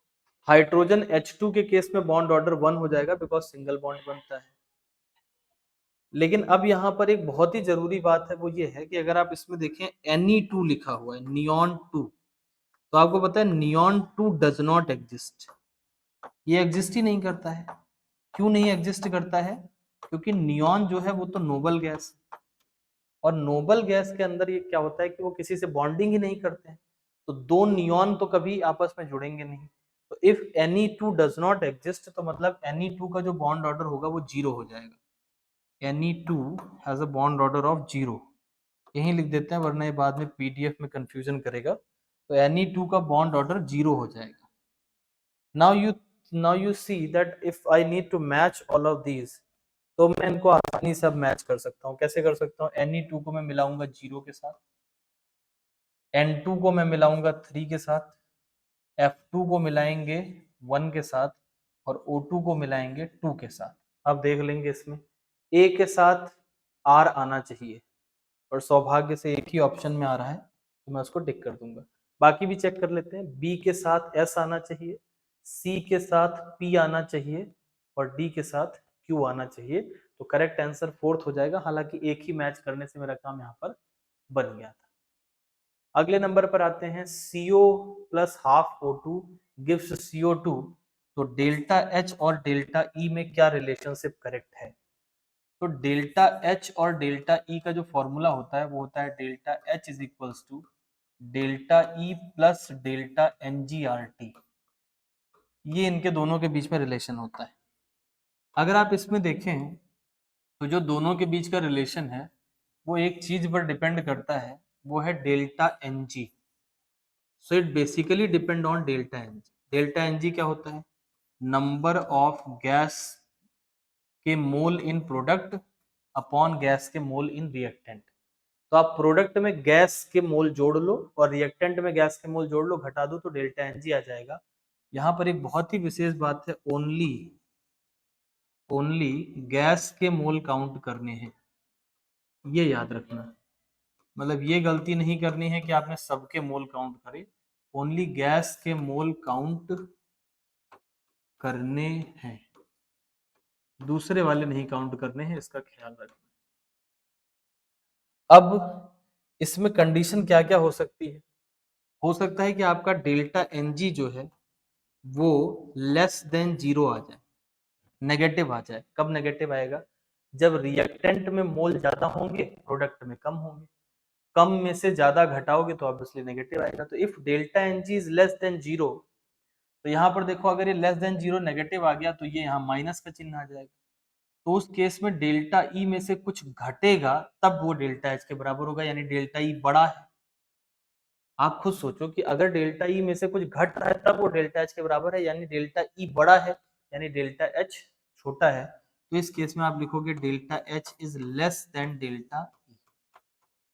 If your delta Ng is greater than 0, then delta H will also be greater than delta E, and if delta Ng is equal to 0, तो उस case में क्या होगा? Delta H will be equal to delta E, दोनों आपस में बराबर हो जाएंगे। तो यहाँ पर देखो हम कैसे डिसाइड करें कि बराबर है कि कम है कि ज्यादा है? तो हम डेल्टा Ng निकालेंगे यहाँ पर, दैट विल टेल मी कि कहाँ क्या रिलेशन है। डेल्टा Ng का फॉर्मूला होता है number of moles of gases in product minus number of moles of gases in reactant. Product में देखो जरा कितने हैं, तो कैसे गिनते हैं? जहां कुछ ना लिखा हो वहां 1 मान लेते हैं, तो ये 1 है, और यहाँ भी कुछ नहीं लिखा तो 1 है। तो प्रोडक्ट में तो आप देखोगे सिर्फ एक ही मोल प्रेजेंट है, फिर माइनस का चिन्ह लगाओगे। रिएक्टेंट मेरे पास 2 है, और 2 रिएक्टेंट में एक है मेरे पास CO, यानी यहाँ पर 1 लिखेंगे, प्लस मेरे पास एक है O2, इसमें हाफ लिखा जाएगा। तो 1 and O2 will be the reactant, तो ultimately it will come out to be 1 minus ये बन जाएगा 1.5। अब देखो मैं एक में से 1.5 घटा रहा हूँ तो इधर गिनती बड़ी है और इधर की तरफ गिनती छोटी है, तो जब छोटे में से बड़ा घटाओगे तो it will come out to be -0.5। अब ये नेगेटिव आ गया, मतलब क्या हुआ, मेरा डेल्टा Ng जो है वो लेस देन 0 आ गया है, 0 से कम आ गया है। और जब भी डेल्टा Ng लेस देन 0 आ जाता है तो उस कंडीशन में जो डेल्टा H होता है वो लेस होता है डेल्टा E की तुलना में। Delta H is less than delta E। That is the particular thing that we need to tick here. तो यहाँ पे delta H less than delta E यानी करेक्ट आंसर हो जाएगा मेरा सेकंड ऑप्शन। तो now we will move to the question number 63।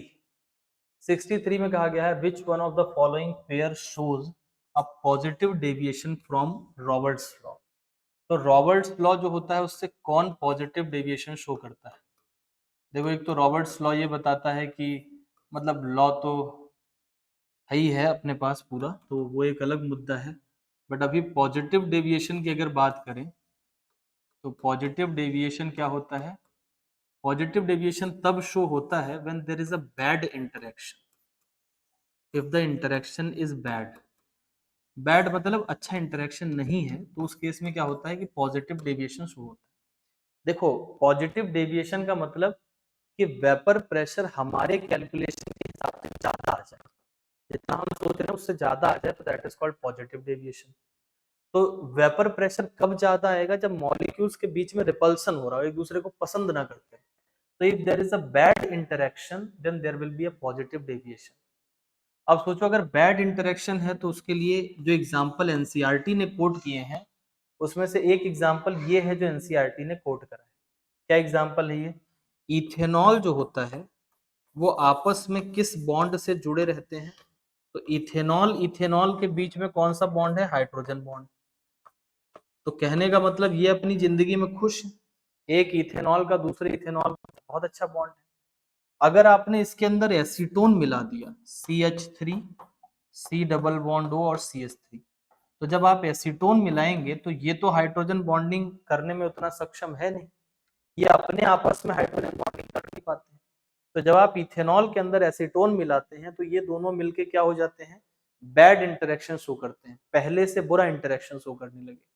तो अगर बैड इंटरेक्शन होगा तो सर्टेनली कौन सा डेविएशन आएगा, पॉजिटिव डेविएशन आपको देखने को मिलेगा। बाकी जो सारे लिखे हैं वो नेगेटिव डेविएशन या फिर नो डेविएशन वाले केस लिखे। अगले नंबर पे देखो ये वाला एग्जांपल और ये एग्जांपल दोनों एनसीईआरटी का है, ये आउट ऑफ एनसीईआरटी है, ये भी एनसीईआरटी का रखा गया है। पॉजिटिव डेविएशन के और नेगेटिव डेविएशन के एग्जांपल आपको एनसीईआरटी में मिल जाएंगे किस चैप्टर में, सॉल्यूशन चैप्टर में। तो वहां से आपको इसको खूब अच्छे से याद कर लेना। एसीटोन और क्लोरोफॉर्म का एग्जांपल एनसीईआरटी ने अलग से बना के दिया है। एसीटोन किसे कहते हैं, CH3 C double bond O और क्या होता है CH3, दिस इज एसीटोन। और क्लोरोफॉर्म किसे कहते हैं, C और इसके बाद तीन तीन क्लोरीन है और एक यहाँ पे हाइड्रोजन है, तो दिस इज CHCl3। तो यहाँ पे जो जनरली ये कार्बन जो है वो हाइड्रोजन बॉन्डिंग नहीं बनाता, हाइड्रोजन बॉन्डिंग बनाने वाले तीन लोग हैं फ्लोरीन, ऑक्सीजन और नाइट्रोजन। लेकिन यहाँ ये जो कार्बन है इसको देखो इतना ज्यादा खींच रखा है इसने, इधर भी खींच रहा है, ये भी खींच रहा है, ये भी खींच रहा है। तो ये कार्बन ना बहुत पॉजिटिव हो गया और इतना पॉजिटिव होने के कारण ये कौन सा बॉन्ड बना लेता है, हाइड्रोजन बॉन्ड। तो यहाँ कैसा इंटरेक्शन हो गया, गुड इंटरेक्शन। और जब भी अच्छा इंटरेक्शन होता है तो कौन सा डेविएशन आता है, नेगेटिव डेविएशन आता है। तो any good interaction means negative deviation. तो ये चूंकि एनसीईआरटी ने इसको एक्सप्लेन करके बताया है तो ये मैंने आपको बता दिया। जहां पर रॉबर्ट लॉ का डेविएशन लिखा है उसे आप जरूर पढ़ें, एजियो ड्रॉप के बारे में पढ़ें, तो इस क्वेश्चन का पर्पस तब सॉल्व हो जाएगा। Now let us go for the next, the order of increasing size of atomic radii.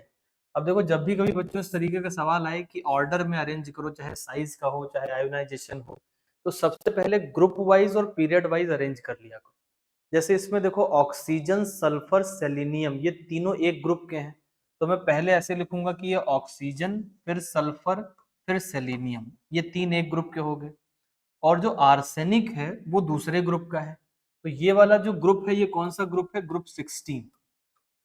अब आर्सेनिक किसका होता है? ग्रुप 15 का होता है। तो हम लोग जानते हैं ग्रुप 15 में सबसे पहले कौन आता है? नाइट्रोजन, फिर फास्फोरस, फिर आर्सेनिक। तो मतलब आर्सेनिक यहाँ पे इसके बगल में आ जाएगा। ये दो लोग अभी है नहीं तो इनको मिटा देते हैं ताकि ये कंफ्यूज ना करें। अब जब इस तरीके से आप इसको अरेंज कर लें ग्रुप के अंदर और पीरियड के अंदर अरेंज कर लें लाइन से, जैसा पीरियोडिक टेबल में है, तो अगले नंबर पे वो ट्रेंड लगाएं जो ट्रेंड होता है। तो ट्रेंड क्या कहता है कि नीचे जाने पर साइज बढ़ता है। तो ऑक्सीजन से बड़ा सल्फर होगा, सल्फर से बड़ा सेलेनियम होगा। अब इन दोनों में अगर डिसाइड करना है तो आप जानते हैं कि जब हम लेफ्ट टू राइट जाते हैं पीरियोडिक टेबल के अंदर, तो लेफ्ट टू राइट जाने पे जो साइज होता है वो कम होता चला जाता है, बिकॉज जेड इफेक्टिव बढ़ता है। तो इस वजह से साइज जो है वो कम होता चला जाता है। तो उस हिसाब से जो आर्सेनिक है वो बड़ा होगा और ये छोटा होगा। तो अब हमारे पास देखो सारा ऑर्डर अरेंज हो गया, arsenic, then selenium, then sulphur, then oxygen. तो सबसे बड़ा होगा arsenic, then selenium, sulphur, oxygen. तो करेक्ट आंसर है फोर्थ आंसर। एक बात को ध्यान रखें, जब भी कभी इस तरीके का आए तो आप ये अपने दिमाग में रखें कि आपको उसी के अनुसार चलना है। किसके अनुसार चलना है? पहले इसको अरेंज कर लें पीरियड और ग्रुप के अनुसार, तभी इसको सॉल्व करें तो ज्यादा अच्छा आपको रिजल्ट इसमें देखने को मिलेगा। Aryl halide undergo. अब देखो ये जो है ना, पहली बात तो मैं आपको बता दूं कि ये एग्जैक्टली एनसीईआरटी की लाइन है। मतलब एग्जैक्टली नहीं, थोड़ा एक वर्ड इन्होंने काट दिया है, लेकिन ये जो वर्ड्स लिखे हैं ना, एराइल हैलाइड, न्यूक्लियोफिलिक सब्स्टिट्यूशन, ये सब एनसीईआरटी के वर्ड हैं। तो आपको एक एक करके इन वर्ड्स को समझना पड़ेगा। तो सबसे पहला जो वर्ड हमें समझना है वो है एराइल हैलाइड। अच्छा, एनसीईआरटी ने जब शुरू करा है पढ़ाना हेलो एल्केन, तो उसने अलग से बताया है कि एराइल हैलाइड किसे कहते हैं। What are aryl halide? Aryl halide का मतलब होता है कि बेंजीन रिंग से या फिर इस तरीके के रिंग के सिस्टम से डायरेक्टली हैलोजन एटम जुड़ा रहे। जो बेंजीन वाला सिस्टम है, इस बेंजीन रिंग से डायरेक्टली हैलोजन जुड़ा रहे तो हम उसे एराइल हैलाइड बोलते हैं। तो पहले तो ये समझ गए, एराइल हैलाइड मींस बेंजीन से डायरेक्ट जुड़ा रहे तो दैट इज कॉल्ड एराइल। अगला वर्ड जो इसमें दिया है वो है nucleophilic substitution. Now what is nucleophilic substitution? तो न्यूक्लियोफिलिक सब्स्टिट्यूशन का मतलब होता है कि किसी भी रिएजेंट के अंदर जो नेगेटिव वाला पार्ट है उसको न्यूक्लियोफाइल बोलते हैं, और सब्स्टिट्यूशन का मतलब वो चला जाए और दूसरा कोई आ जाए। भाई सब्स्टिट्यूशन तो अंग्रेजी का वर्ड है ना। तो न्यूक्लियोफाइल आप देखो इसके अंदर नेगेटिव वाला पार्ट कौन सा है? ये है इसका negative part, Cl is the negative part. ये यहां से चला जाए और इसकी जगह पे कोई दूसरा आ जाए तो इसको बोलते हैं न्यूक्लियोफिलिक सब्स्टिट्यूशन। अब जो एराइल हैलाइड्स होते हैं वो न्यूक्लियोफिलिक सब्स्टिट्यूशन नहीं देते हैं। Aryl halide do not undergo nucleophilic substitution easily, आसानी से नहीं देते हैं। कारण क्या है? आप ये जानते हैं कि यहाँ पर लोन पेयर होगा, ये जो लोन पेयर है ये इसके साथ रेजोनेंस करेगा। जब ये रेजोनेंस करेगा तो ये वाला जो बॉन्ड रहेगा, ये जो डबल बॉन्ड सी और कार्बन और हेलोजन के बीच का जो बॉन्ड है, this bond will be in partially double situation, है ना। ये जो बॉन्ड होगा ये पार्शियली डबल होगा ड्यू टू रेजोनेंस। ये कैसे नेचर का है? Partially double. और किसकी वजह से है partially double? Due to resonance. तो रेजोनेंस की वजह से पार्शियली डबल। अब अगर ये पार्शियली डबल बॉन्ड होगा तो इसको तोड़ना आसान नहीं होगा, मतलब इसको तोड़ना बहुत मुश्किल हो जाएगा due to its partial double nature. और अगर इसको तोड़ना मुश्किल है तो सोचो जब ये टूटेगा ही नहीं तो फिर नया वाला आएगा कहाँ से कोई? तो ये पार्शियली डबल होने के कारण जल्दी टूटता नहीं है, तो ये जब जाएगा नहीं तो दूसरा आएगा नहीं, इसलिए एराइल हैलाइड्स एनएसआर नहीं देते। ये रीजन नंबर 1 है। रीजन नंबर 2 क्या है कि जो एराइल हैलाइड्स होते हैं, अगर मान लो कि ये चला गया, मान लो कि एक बार के लिए ये टूट गया, और जब ये टूट जाएगा तो यहाँ पॉजिटिव आएगा, इसको बोलते हैं phenyl carbocation. It is phenyl carbocation. अब आप देखो ये जो पॉजिटिव चार्ज है ना, ये पॉजिटिव चार्ज इसके ऊपर है sp2 कार्बन के ऊपर, which is very unstable. Positive charge जितना ज्यादा ईएन वाले पे रहेगा अनस्टेबल रहेगा। दूसरी बात ये लोकलाइज्ड है, यहाँ से चल नहीं पाएगा। तो ये दूसरा कारण हो गया, एक तो पार्शियली डबल, दूसरा अनस्टेबल फिनाइल कार्बोकैटायन का बनना। तीसरा, चूंकि ये कार्बन sp2 है तो उसका ईएन थोड़ा ज्यादा है तो ये खींच के रखता है। मतलब 5 रीजन आपको एनसीईआरटी ने दे रखे हैं इसके कि nucleophile do not sorry aryl halide do not go for nucleophilic substitution ease, नहीं करते हैं। यहाँ कह रहे हैं कि ये आसानी से करते हैं, तो स्टेटमेंट 1 जो है वो गलत हो गया, दिस इज फॉल्स। दूसरा स्टेटमेंट है carbon halogen bond in aryl halide have partial double bond character, ये सही बात लिखी है कि एराइल हैलाइड में इसके पास पार्शियल डबल बॉन्ड कैरेक्टर होता है। तो statement 2 is correct but statement 1 is incorrect. तो सही जवाब हो जाएगा फोर्थ आंसर। चलिए अगले सवाल पे चलते हैं। Which of the following can not give आयोडोमेट्रिक titration, कह रहे हैं कौन आयोडोमेट्रिक टाइट्रेशन नहीं दे सकता है। तो Fe+3 आयोडोमेट्रिक टाइट्रेशन नहीं दे पाता है क्योंकि Fe+3 और आयोडीन के बीच में कोई रिएक्शन नहीं होता है। नॉलेज पॉइंट है, इसमें आपको बहुत ज्यादा सोचने की जरूरत नहीं। अगले नंबर पे आते हैं, sucrose which is dextro rotatory in nature. अच्छा, what is the meaning of dextro rotation? The meaning of dextro rotatory मतलब प्लेन पोलराइज्ड लाइट, पीपीएल जिसको शॉर्ट में बोलते हैं, plane polarized light. So this is plain polarized light, PPL इसको short में बोलते हैं। कैसे मिलती है plane polarized light? Nicol prism के माध्यम से मिलती है। तो अगर आपके पास निकोल प्रिज्म है, उससे सामान्य लाइट को पास करें तो वो बन जाती है प्लेन पोलराइज्ड लाइट। अब ये जो प्लेन पोलराइज्ड लाइट है, अगर ये किसी सॉल्यूशन से पास होती है और पास होने के बाद अगर राइट डेविएशन होता है, अगर ये राइट साइड में डेविएट हो गया इसका प्लेन, तो we call it dextrorotatory. तो हम उस पदार्थ को बोलते हैं डेक्स्ट्रो। और अगर ये लेफ्ट साइड में डेविएट हो गया तो हम उस पदार्थ को बोलते हैं लीवो रोटेटरी, लीवो रोटेटरी। अच्छा, L for left, L for laevo से याद रखना। तो लीवो याद हो जाएगा तो उसका अपोजिट डेक्स्ट्रो हो जाएगा। डेक्स्ट्रो माने राइट, लीवो माने लेफ्ट। अब ये ना एनसीईआरटी का एक पैराग्राफ है जहां से सारी लाइनें और सारे उठाए गए हैं।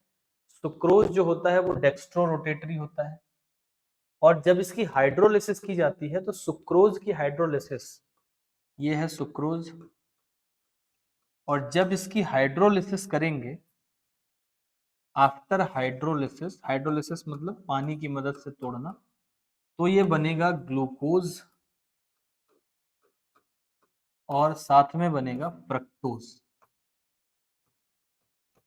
अच्छा, बाई नेचर अगर देखा जाए तो इसमें क्या चीज है? अगर आप देखो तो सुक्रोज किस नेचर का होता है? डेक्स्ट्रो रोटेटरी होता है। सवाल में आपको ऑलरेडी दिया गया है। तो ये जो सुक्रोज है इसका नेचर कैसा है? Dextrorotatory. तो ये डेक्स्ट्रो नेचर का है, रोटेटरी में नहीं लिख सकता, लिख रहा हूं, आप समझ लें उसको। तो sucrose is dextro rotatory in nature. अच्छा, जब ये दो टुकड़े में टूटता है तो ग्लूकोज जो होता है वो भी डेक्स्ट्रो होता है, और ये जो फ्रक्टोज है ये लीवो रोटेटरी नेचर का होता है। अब सवाल ये है कि जब ये दोनों बनेंगे तो इन दोनों के बनने के बाद नेट क्या इफेक्ट आएगा? तो ये जो फ्रक्टोज है इसका लीवो रोटेशन 92 के करीब होता है, मतलब लेफ्ट की साइड में 92 मोड़ देगा, और ये 60 के अराउंड होता है या कुछ ऐसा, एग्जैक्टली मुझे याद नहीं है, बट इससे काफी कम होता है। तो ये राइट की तरफ कम मोड़ेगा और ये लेफ्ट की तरफ मोड़ देगा। तो नेट इफेक्ट क्या आएगा? What will be the net effect? Net ये बन जाएगा लीवो रोटेटरी। इसको बोलते हैं इन्वर्जन ऑफ शुगर रोटेटरी। इसे बोलते हैं इन्वर्जन ऑफ शुगर। क्यों? पहले शुगर क्या था? डेक्स्ट्रो। इसका हाइड्रोलिसिस हुआ तो बना ग्लूकोज और फ्रक्टोज। फ्रक्टोज लीवो है, ग्लूकोज डेक्स्ट्रो है। इसका लीवो रोटेशन थोड़ा ज्यादा है, डेक्स्ट्रो कम है। तो नेट इफेक्ट में ये सुक्रोज अब क्या बन जाएगा? लीवो, यानी सुक्रोज का नेचर इन्वर्ट हो गया, हाइड्रोलिसिस करी गई। तो यहाँ देखो क्या लिखा है, in nature after hydrolysis gives glucose and fructose among which. पहला ये कह रहे हैं ग्लूकोज इज लीवो रोटेटरी, गलत बात लिखी। Glucose is dextro and fructose is laevo, ये सही बात लिखा है, यानी बी सही लिखा हुआ है। फिर the mixture is laevorotatory, ये भी सही है। मिक्सचर कैसा होता है? लीवो, क्योंकि उन दोनों को मिला के लीवो रोटेशन हो रहा है, तो मिक्सचर कैसा है? Laevo. Both are dextrorotatory, गलत बात लिखा है। Both glucose and fructose are laevorotatory, ये भी गलत बात लिखा है। तो दोनों लीवो, दोनों डेक्स्ट्रो नहीं, उल्टा भी लिखा तो भी नहीं, तो बी एंड सी ये दोनों मेरे लिए करेक्ट हो जाएंगे। तो I go with the second option. NCERT में बायोमोलिक्यूल चैप्टर में जहाँ सुक्रोज लिखा है डाइसैकेराइड में, वहां इसको जाके जरूर पढ़ें, बहुत अच्छे से एक्सप्लेन करके वहां पर दिया गया है। तो एक बार आप एनसीईआरटी की लैंग्वेज पढ़ोगे तो आपको और अच्छा महसूस होगा। Now let us go to the question number 68। यहाँ पर कहा गया है ethanol and dimethyl ether. तो पहले मैं इथेनॉल लिख लेता हूँ यहाँ पर। तो इथेनॉल क्या है? CH3 CH2 एंड OH, ये है इथेनॉल। अब इथेनॉल के बाद मेरे पास एक और है CH3O, और ये है CH3, इसका नाम है डाई मिथाइल ईथर। तो ये है डाई मिथाइल ईथर और ये है इथेनॉल। इन दोनों में कहा गया है कि दोनों फंक्शनल आइसोमर होते हैं। तो ये अल्कोहल है और ये ईथर है। अल्कोहल और ईथर आपस में फंक्शनल आइसोमर होते भी हैं। इन दोनों में से the boiling point of ethanol is higher than that of dimethyl ether. Ethanol का ज्यादा है बॉइलिंग पॉइंट और डाई मिथाइल ईथर का कम है। तो कह रहे हैं ऐसा क्यों हो रहा है, इसका कारण बताओ। तो यहाँ पर देखो, जो हाइड्रोजन है वो ऑक्सीजन से डायरेक्ट जुड़ा हुआ है। O and H are directly attached, तो इसके पास एक स्पेशल तरह की बॉन्डिंग होती है जिसको बोलते हैं हाइड्रोजन बॉन्डिंग। और वो सुविधा यहाँ पर उपलब्ध नहीं है, क्योंकि यहाँ पर हाइड्रोजन ऑक्सीजन से सीधा जुड़ा हुआ नहीं है। कंडीशन क्या होती है हाइड्रोजन बॉन्डिंग की? कब होता है हाइड्रोजन बॉन्डिंग?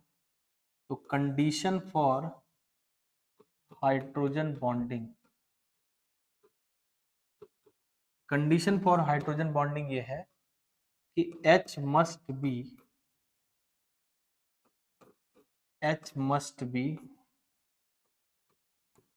Directly attached.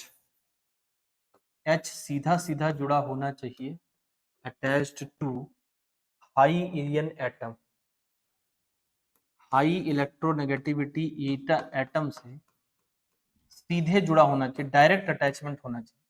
उदाहरण के लिए जैसे HF सीधा जुड़ा है, जैसे HOH पानी के अंदर हाइड्रोजन बॉन्डिंग होती है, जैसे NH3 अमोनिया के अंदर। तो ये वो एग्जाम्पल है जहां पर आपको डायरेक्ट जुड़ा हुआ मिलेगा। तो जब ये डायरेक्ट जुड़ा होता है तो फिर क्या होता है?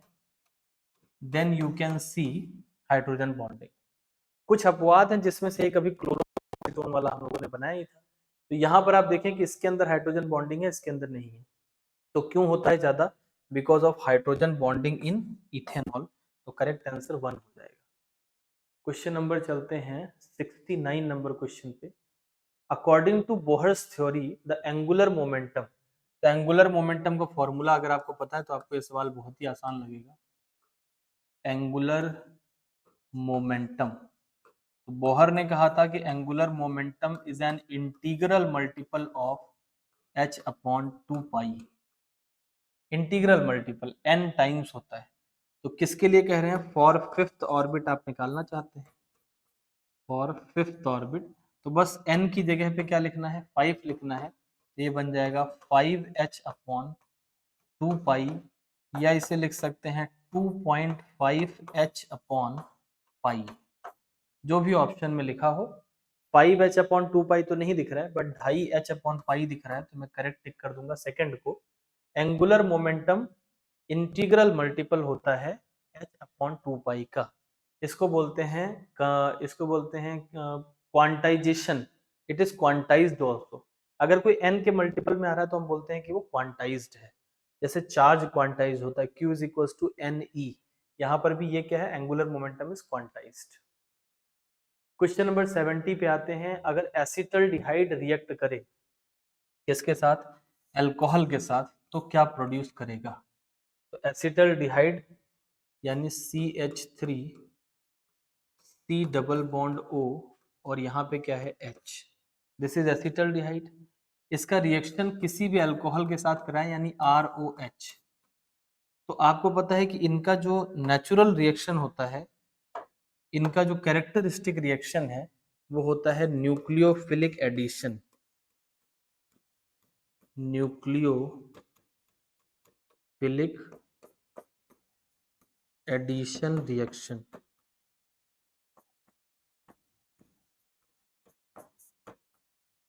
या आप इसको शॉर्ट में कह सकते हैं NAR, ये इनका characteristic reaction. Now this nucleophilic addition reaction, इसका मतलब ये जाएगा एज अ न्यूक्लियोफाइल। ये इसके पास आप देखें, ये एज अ न्यूक्लियोफाइल जाएगा और ये जाके अटैक करेगा पॉजिटिव सेंटर पे, यानी कार्बन पे अटैक करेगा।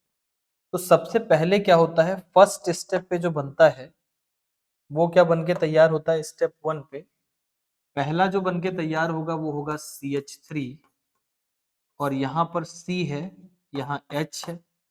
पहले स्टेप में यहाँ पर एक OR लग जाता है और एक जो O था उसके साथ OH लग जाता है। ये बॉन्ड टूटेगा तो ये OR जो है वो इस कार्बन के साथ लग जाएगा और ये जो H है वो इसके साथ लग जाएगा, तो it will form OR and OH। अब जरा इसको देखो, इसको क्या बोलते हैं, इट इज कॉल्ड एल्कोक्सी। देखो अगर किसी में OR ग्रुप है तो OR रेडिकल का नाम क्या होता है, एल्कोक्सी, और OH है तो एल्कोहल, तो ये बनता है एल्कोक्सी एल्कोहल इंटरमीडिएट। इसे बोलते हैं hemiacetal. It is also called hemiacetal, alkoxy alcohol intermediate, जिसे हेमी एसीटल बोलते हैं।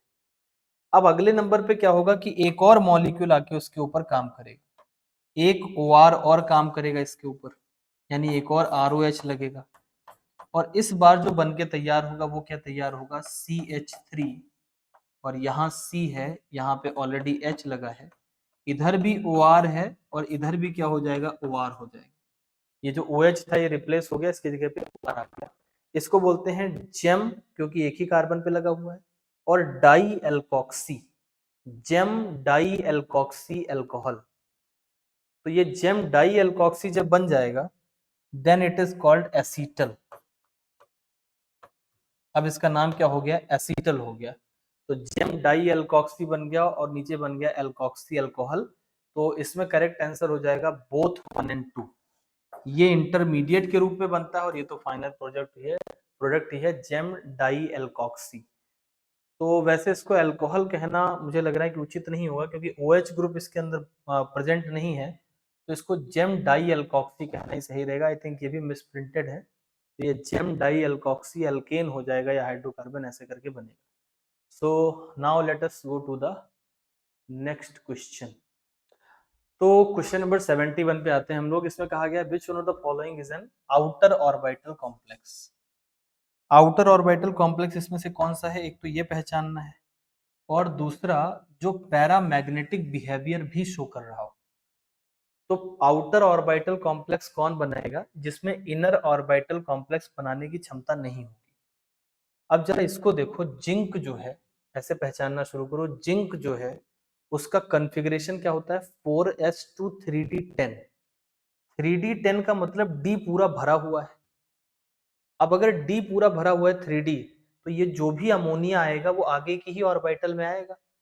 देखो जितने भी हमारे ये थर्ड पीरियड के एलिमेंट्स हैं D वाले, उनमें क्या है कि अगर मैं जिंक की बात ले लूं, मान लो, तो जिंक का एटॉमिक नंबर कितना होता है, Z is equal to 30। Electronic configuration लिखेंगे तो क्या बनेगा, ये 1s2 2s2 2p6 3s2 3p6 4s2 3d10। अब सारा खेल इन्हीं दो में चल रहा है, बाकी ये जितने लोग हैं इन सब लोगों पे हम लोगों को अभी ध्यान नहीं देना है, ये सबको अभी भूल जाओ। यही है जो वेरिएबल पार्ट होगा अलग अलग में। जैसे मान लो कॉपर लिखा जाए तो उसमें कुछ और होगा 4s1 3d10, क्रोमियम के अंदर 4s1 3d4, मतलब यही है जो बदल रहा है। इसको अगर मैं बनाऊं तो ये जो 3D है इसको कैसे बनाएंगे, इस तरीके से बनाएंगे, ये बन गया 3D, और 3D के बगल में बनेगा 4s। 4s के बाद जो है लेकिन खाली है वो है 4p। 4p के बाद फिर 4d भी है, वो भी है लेकिन क्या है, खाली। तो ये है 4p ये है 4d, ये है 4s और ये है 3d। अब देखो अगर 3d इन्वॉल्व हुआ है तो इसे बोलते हैं इनर ऑर्बिटल कॉम्प्लेक्स, और अगर 3d इन्वॉल्व नहीं हुआ, इधर बाहर ही बाहर चला है, तो इसे बोलते हैं आउटर ऑर्बिटल कॉम्प्लेक्स। अब सबसे पहले ये है कि अगर मैं इसकी बात करूं, जो मेरे पास पहला एग्जांपल दिया है, तो फर्स्ट वाले में अगर आप देखेंगे, तो अगर यहाँ पर आप देखें कि यदि मैं पहला इसमें एग्जांपल देखूं जिंक वाला, तो जिंक तो 3d10 है, यानी इसका d पहले से भरा हुआ है, तो ये एक आउटर ऑर्बिटल कॉम्प्लेक्स बनाएगा। इसमें जो अमोनिया है ये पक्का 4s4p वाले में जा रहा हो, तो this one is an outer orbital complex. ये मुझे पता चल गया, ये जो मेरा पहला ये है, ये आउटर ऑर्बिटल कॉम्प्लेक्स है। इसके बाद अगर आप निकल को देखें, तो निकल का कॉन्फ़िगरेशन होता है 3d8। 3d8 का मतलब ये है कि अगर मैं d8 बनाऊंगा तो वो किस तरीके से आएगा, 1 2 3 4 5 6 7 8। तो इसमें देखो इसका भी d भरा हुआ है। अगर मैं इसकी पेयरिंग भी कर दूं, इधर भी कर दूं, तब भी एक ही कमरा तो खाली होगा। और अगर मान लो इनर ऑर्बिटल कॉम्प्लेक्स बनाना हो तो उसके लिए दो कमरे चाहिए होते हैं। इनर वाला आपको अगर आपने देखा हो तो D2sp3, यह हाइब्रिडाइजेशन होता है इनर में, यानी 2d चाहिए अंदर वाला। तो यहाँ पर अगर मैं पेयरिंग कर भी दूं तब भी ये इनर में कमरा नहीं बना पाएगा, मतलब ये इनर ऑर्बिटल नहीं बना पाएगा। तो ये भी आउटर ऑर्बिटल कॉम्प्लेक्स है। तो जो पहला वाला है this is again outer orbital complex. तो इसका मतलब कि ये भी आउटर है, ये भी आउटर है। क्रोमियम को अगर आप देखें तो 4s1 3d5, और क्रोमियम इस समय पे किस पे है, +3 में, तो d3 ही बचेगा। तो d3 अगर बचा तो इसका मतलब 3 भरे हैं, 2 ऑलरेडी खाली हैं, तो इसका मतलब ये इनर ऑर्बिटल हो गया। This is inner orbital. देखो क्रोमियम का कॉन्फ़िगरेशन क्या होता है, आप इसको ऐसे समझिए कि क्रोमियम जो है उसका कॉन्फ़िगरेशन है 4s1 3d5, लेकिन अगर क्रोमियम +3 को देखोगे तो ये बन जाएगा 4s0 3d3, ये बन जाएगा। अब d3 का मतलब ऑलरेडी दो कमरे खाली।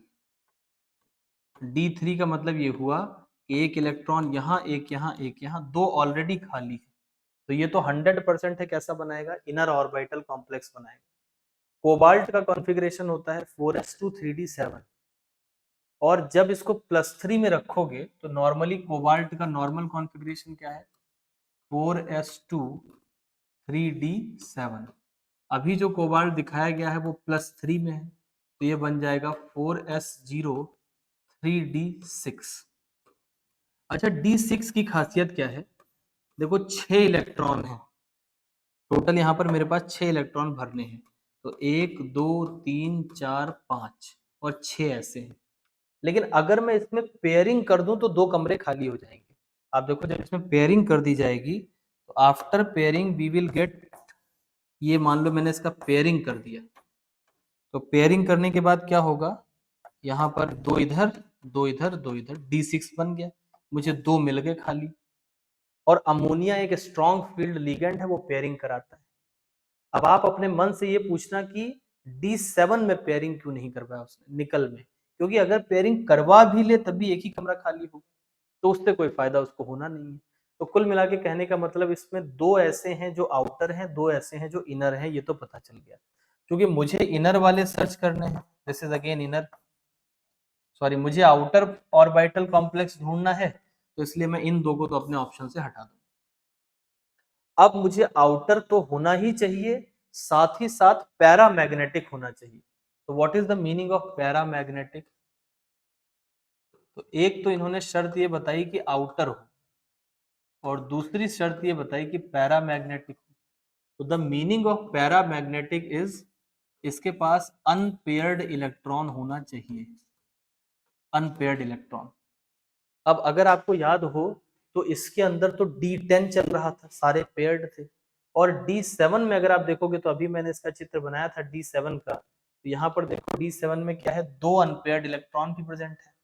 तो ये पैरामैग्नेटिक भी हो जाएगा और साथ ही साथ आउटर भी हो जाएगा, तो मेरा करेक्ट आंसर हो जाएगा first option. I would say it's a very good question, मतलब आप इससे पूरी कोऑर्डिनेशन की पीपीटी समझ सकते हैं इसी सवाल से। सारी तरह के एग्जाम्पल भी यहाँ पर हो गए। अगले सवाल पर चलते हैं, क्वेश्चन नंबर 72। जब 10 डिग्री सेल्सियस का राइज होता है टेम्परेचर में और 10 degree Celsius rise, the specific rate constant is nearly doubled. इसको टेम्परेचर कोफिशिएंट भी बोलते हैं। और चाहे एक्सोथर्मिक हो रिएक्शन, चाहे एक्सो हो, यानी एक्सोथर्मिक भी हो सकता है या एंडो हो, दोनों में से कोई भी हो सकता है, वो चाहे एक्सोथर्मिक हो चाहे एंडो हो, इन दोनों ही परिस्थिति में ऑन इंक्रीजिंग टेम्परेचर, टेम्परेचर बढ़ेगा तो जो रेट कांस्टेंट होता है वो बढ़ जाता है।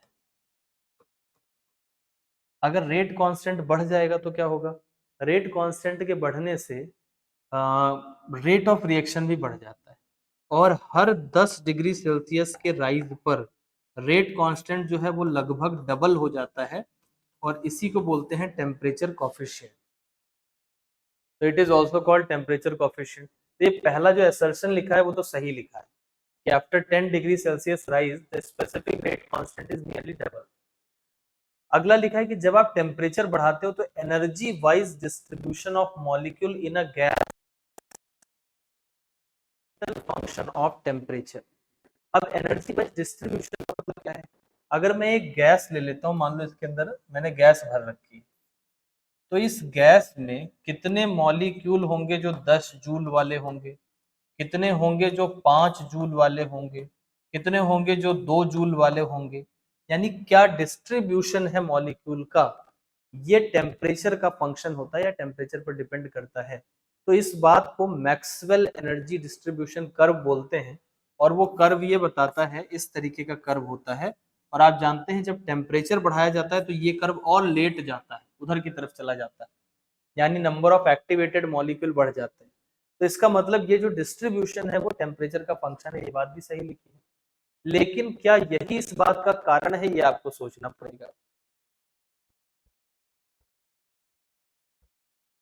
तो यहाँ जैसे जैसे टेम्परेचर बढ़ाया जाता है वैसे वैसे ये जो एनर्जी का डिस्ट्रीब्यूशन होता है ना, वो राइट साइड में शिफ्ट होने लगता है, यानी एक्टिवेटेड मॉलिक्यूल का फ्रैक्शन जो है वो बढ़ने लगता है। और इसी वजह से जो टेम्परेचर बढ़ाने से रेट ऑफ रिएक्शन या रेट कांस्टेंट होता है वो डबल हो जाता है। तो ये इस बात का कारण भी है। तो इसमें हम लोग आंसर टिक करेंगे first, if both assertion and reason are correct and the reason is correct explanation. IUPAC name सरल है तो इसमें कुछ ज्यादा सोचना नहीं।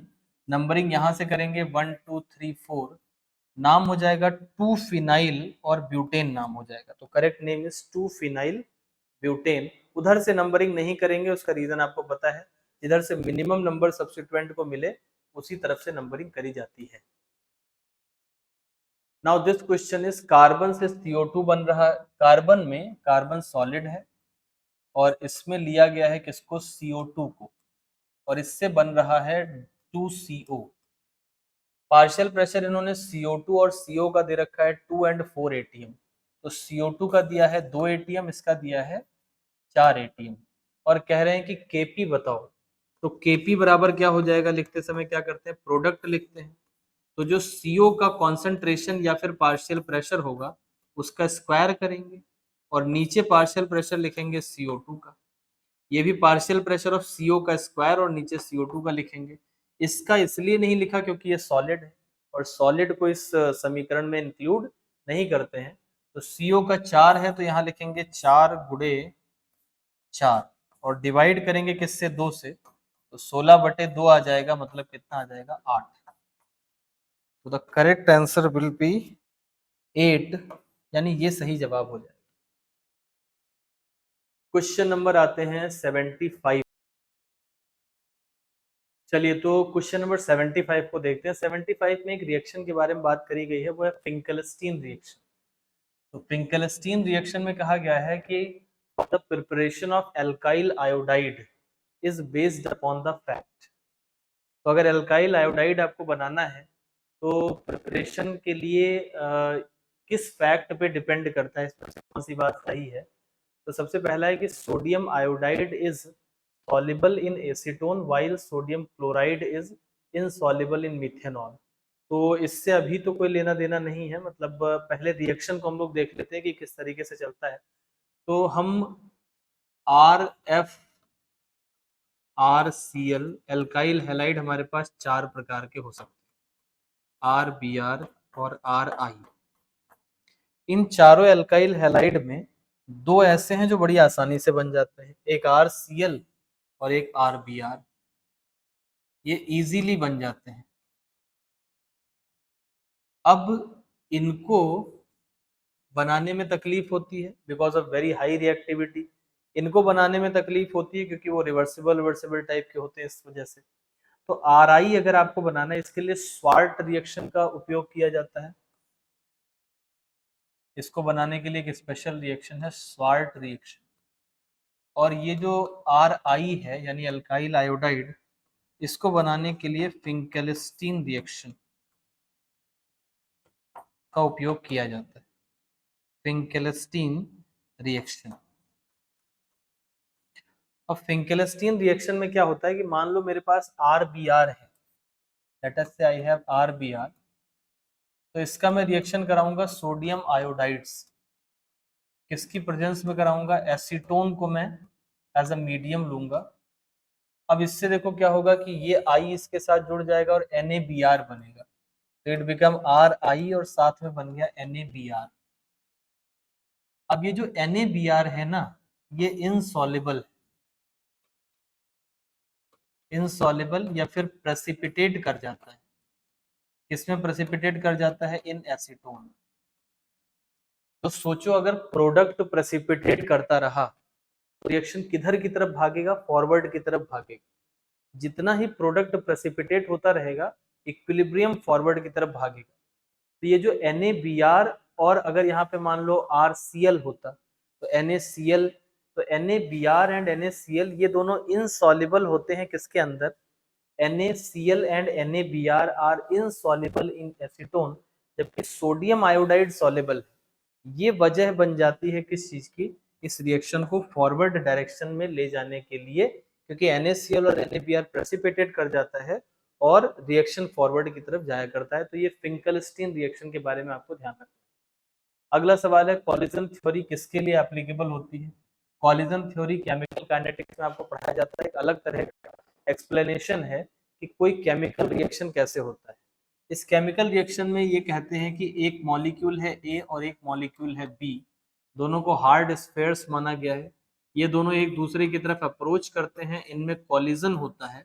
और कॉलिजन में अगर दो बातें अच्छी हैं, if energy is greater than threshold, अगर जो इनकी एनर्जी है वो थ्रेशोल्ड एनर्जी से ज्यादा है, थ्रेशोल्ड एनर्जी से ज्यादा है, तो इसको हम लोग कहेंगे कि इफेक्टिव कॉलिजन है।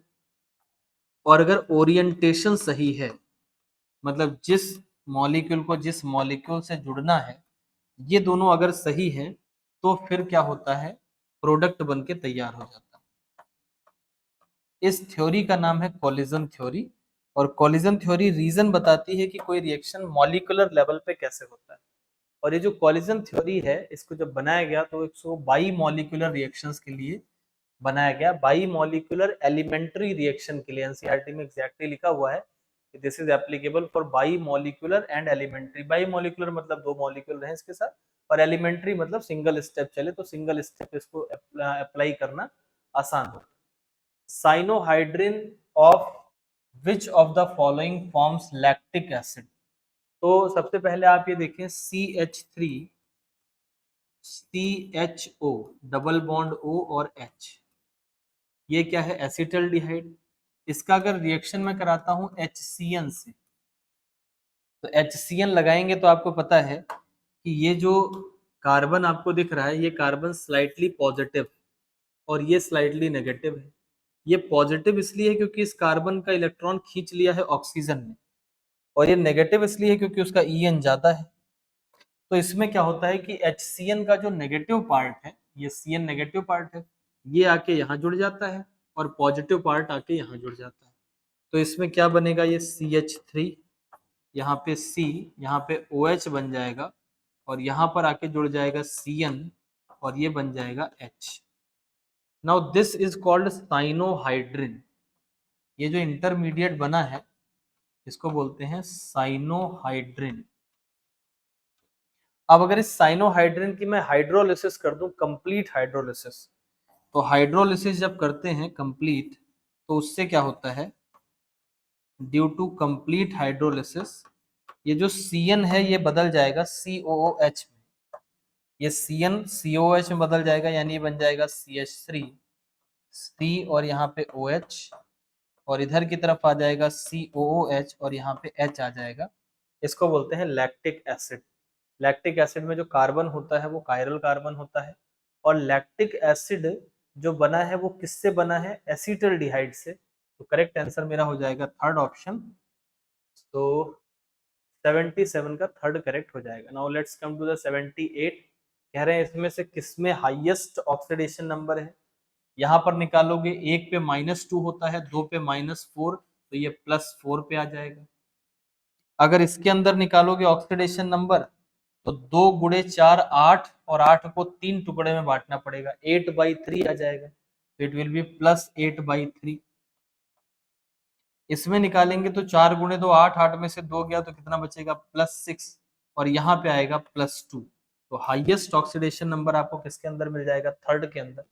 इसमें से एक ऑप्शन का मैं आपको अलग से भी निकाल के दिखा देता हूँ, ताकि आपको ये पता रहे कि किस तरीके से निकाला जाता है।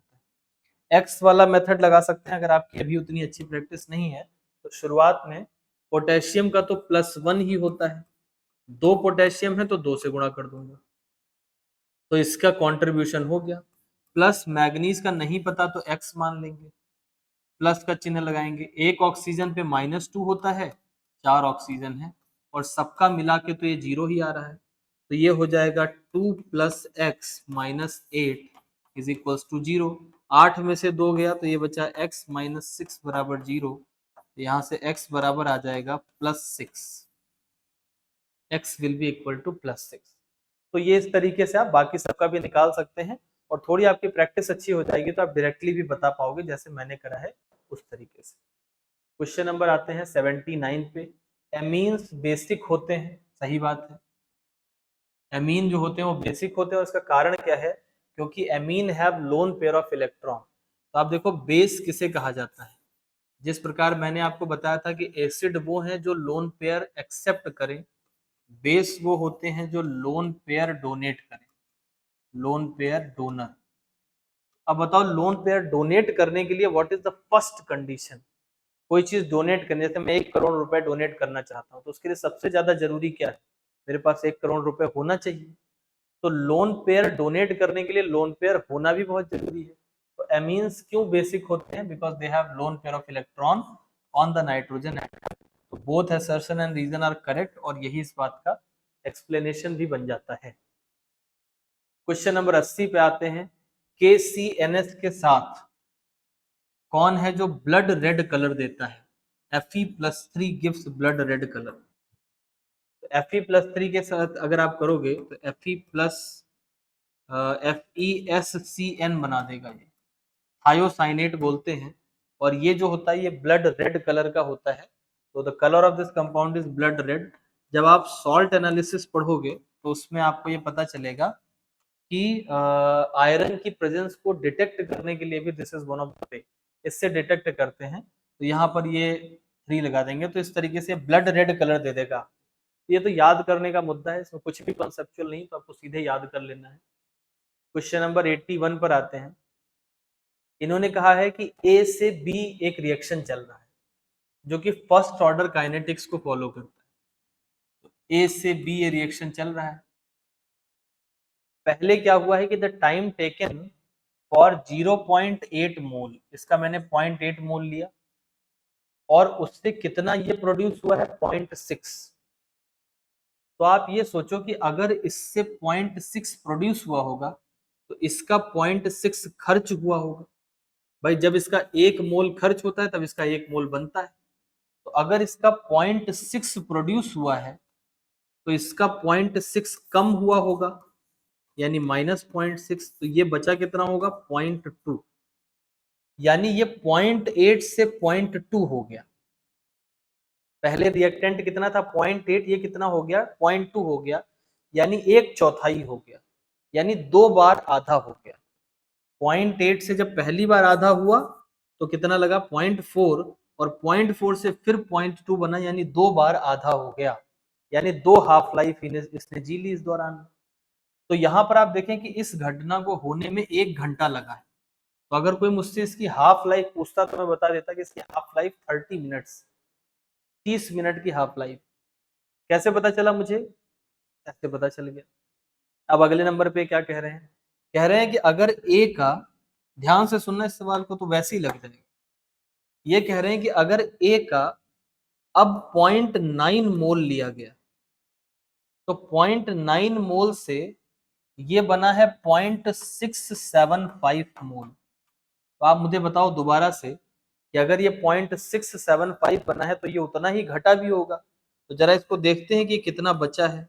तो 0.900 माइनस 0.675, ये बचेगा 0.225, 225 बचेगा। आप देखो फिर से 2 बार आधा हो गया। आप यहाँ पर देखें 0.9 आधा होगा तो बने 900 है मान, तो 900 आधा होगा तो 450, और 450 से आधा होगा तो कितना बनेगा 225। यानी जितना टाइम इस घटना में लगा होगा फर्स्ट ऑर्डर में, जैसे ये भी 2 हाफ लाइफ में हुआ भाई, 0.8 से कितना बना 0.2, और यहाँ 0.9 से कितना बन रहा है 0.225। तो दोनों घटनाओं में सेम ही टाइम लगेगा, इसलिए आपका आंसर हो जाएगा 1। और याद रखना, जो बच रहा है और जो था शुरू में, अगर उसका रेशियो सेम आ रहा है तो फिर टाइम सेम ही लगता है। फर्स्ट ऑर्डर के सवाल आप इस तरीके से हल कर सकते हैं। क्वेश्चन नंबर 83 पर आते हैं। कहा गया है कि किसका नाम है आयरन थर्ड हेक्सासाइनोफेरेट। तो जब भी ये आए तो नाम का जो दूसरा हिस्सा है वहां से लिखना शुरू करें। सबसे पहले लिखें हेक्सासाइनो, मतलब Cn कितने होंगे 6, फिर फेरेट है, इसका मतलब यहाँ Fe होगा, और इसको देखो कि ये +2 पे है, आयरन +2 पे, क्योंकि फेरेट लिखा हुआ है वहां पे, और ये -1 होता है तो कुल मिला के -6 हो जाएगा, तो नेट चार्ज इस पे आया -4। इस पूरे पे हेक्सासाइनोफेरेट पे नेट चार्ज कितना आया -4, और इसके साथ किसे बैलेंस करना है आयरन थर्ड को। तो आयरन थर्ड का 3 चार्ज इधर और इसका -4 इधर, क्रॉस मल्टीप्लाई हो जाते हैं आयन बनाने में। तो Fe के साथ आएगा 4, यानी Fe4, और यहाँ पर आएगा Fe, और ये आएगा CN6, ये हो जाएगा फेरी फेरोसाइनाइड, प्रुशियन ब्लू कलर देता है ये, और आपको सॉल्ट एनालिसिस में पढ़ाया भी जाएगा। तो Fe3 और इधर 4 होना चाहिए, तो करेक्ट आंसर हो जाएगा थर्ड वाला। तो कोऑर्डिनेशन के नाम के हिसाब से भी इंपॉर्टेंट है, दूसरी बात कलर और वो टेस्ट के हिसाब से भी इंपॉर्टेंट है। तो इट इज क्वेश्चन नंबर 83। अब आते हैं क्वेश्चन नंबर 84 में। 10 डिग्री सेल्सियस पे डेंसिटी ऑफ MaCl KCl है 1.9। सॉल्यूशन को ठंडा कर दिया गया, यानी टेम्परेचर कम कर दिया गया, तो मोलैलिटी ऑफ सॉल्यूशन बदलेगी नहीं। अब आप देखो मोलैलिटी का फॉर्मूला क्या होता है, molality is equals to weight of solute upon molecular weight into weight of solvent, और मल्टीप्लाई करेंगे 1000 से। कहने का मतलब पूरे फॉर्मूले में कहीं वॉल्यूम नहीं आ रहा, इसका मतलब ये टेम्परेचर पर डिपेंड नहीं करता है। जब नहीं करता है तो आप इसे ठंडा करोगे तो मोलैलिटी नहीं बदलेगी, यानी असर्शन सही लिखा। रीजन में कह रहे हैं क्योंकि मोलैलिटी चेंज नहीं होती है टेम्परेचर के साथ, क्योंकि मास अनअफेक्टेड रहता है विद टेम्परेचर। तो दोनों बातें सही हैं और ये इसका कारण भी है, तो करेक्ट आंसर फर्स्ट हो जाएगा। The most satisfactory method to separate mixture of sugar. तो शुगर्स को सेपरेट करने के लिए क्रोमेटोग्राफी एक अच्छा मेथड है। क्रोमेटोग्राफी में क्या करते हैं, जो एड्सॉर्ब करने की क्षमता है उसके डिफरेंसेस के बेसिस पे किया जाता है। तो the correct answer will B chromatography for this question. Identify the incorrect statement, इसमें गलत क्या लिखा है। पहला, lanthanide contraction is the accumulation of successive shrinkage, सही बात है, जैसे जैसे आगे जाते हैं वैसे वैसे साइज कम होता जाता है। दूसरा लिखा है कि as a result of lanthanoid contraction the property of 4D and 5D has no similarity, गलत बात लिखी। देखो लेंथेनॉइड कॉन्ट्रैक्शन की वजह से 4D कहाँ आता है, 5th पीरियड में, और 5D कहाँ आता है? 6th पीरियड में। 6th पीरियड में पहली बार 4F की भी एंट्री होती है। अब जैसे ही 4F आएगा, 4F 5D से पहले आएगा, जैसे ही 4F आएगा साइज और श्रिंक कर जाएगा। साइज अगर इसमें श्रिंक कर जाएगा तो सोचो कि इस कॉन्ट्रैक्शन की वजह से 4D और 5D की प्रॉपर्टी ऑलमोस्ट सिमिलर हो जाती है। जैसे आपने सुना होगा जर्कोनियम हॉफनियम का साइज क्या होता है, लगभग लगभग बराबर हो जाता है। कई बार इसको नीट ने पूछा है। तो यहाँ ये कह रहे हैं नो सिमिलरिटीज, ऐसा नहीं है, सिमिलरिटी बढ़ जाती है 4D और 5D में ड्यू टू लेंथेनॉइड कॉन्ट्रैक्शन। तो इनकरेक्ट की तलाश करनी थी। 4F की शील्डिंग कमजोर होती है, पुअर शील्डिंग होती है, सही लिखा है। There is a decrease in the radii, अगर हम ला से चलेंगे लू तक, लालू, तो ये ला मतलब लैंथेनम से लेकर ल्यूटीशियम तक चलेंगे तो पीरियड में लेफ्ट टू राइट जाते हैं तो साइज क्या होता है, कम होता जाता है। तो वही लिखा हुआ है इसके अंदर। Now let us come to the question number 87। कह रहे हैं कि अगर आप चाहते हो कि ये रिएक्शन प्रोसीड करे in the right direction, forward की तरफ जाए, तो देखो पहले स्टेप में क्या लिया जा रहा है, अल्कोहल। अगर आप अल्कोहल को एक्सेस में ले लो, खूब ज्यादा सा अल्कोहल लो, तो आपको पता है रिएक्टेंट बढ़ाओ तो रिएक्शन कहाँ जाता है, फॉरवर्ड की तरफ जाता है। तो excess of alcohol is good, तो मैं इसमें से इन दोनों में से कोई एक चूज करूंगा।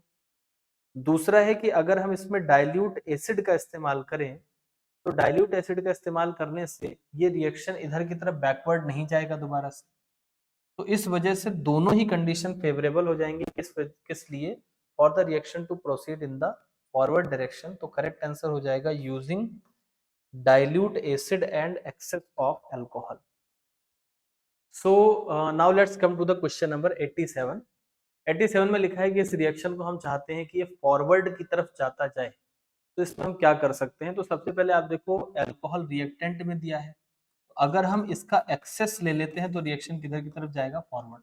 आपको पता है रिएक्टेंट जब बढ़ाया जाता है तो रिएक्शन फॉरवर्ड की तरफ जाता है। दूसरी बात, अगर मैं सेकंड स्टेप के लिए अगर मान लो कि मैं ड्राई HCl ले लेता हूं, ड्राई HCl, ड्राई HCl क्या करेगा, तो ड्राई है तो डिहाइड्रेट करेगा तो H2O कम होता जाएगा, तो भी रिएक्शन किधर की तरफ जाएगा, फॉरवर्ड की तरफ बढ़ता चला जाएगा। यानी एक तो ड्राई HCl लेने से फायदा है, दूसरा एक्सेस ऑफ अल्कोहल लेंगे तो ये रिएक्शन किधर की तरफ जाएगा, फॉरवर्ड की तरफ जाएगा। एल्डिहाइड एंड कीटोन चैप्टर में आप इसको देख सकते हैं। क्वेश्चन नंबर 88 पे आते हैं, एडजॉर्प्शन ऑफ अ गैस। देखो एक गैस थी, वो टहल रही थी, इधर इधर नाच रही थी, ये आके यहाँ पर बैठ गई, चुपचाप चिपक गई इससे। तो बताओ इसकी एंट्रोपी, एंट्रोपी माने होता है रैंडमनेस, तो इसकी एंट्रोपी क्या होगी, घट जाएगी। पहले आजाद थी, अभी बैठ गई तो एंट्रोपी घट गई। कोई चीज घटती है तो उसका डेल्टा नेगेटिव होता है, तो डेल्टा एस तो कैसा हो गया, नेगेटिव।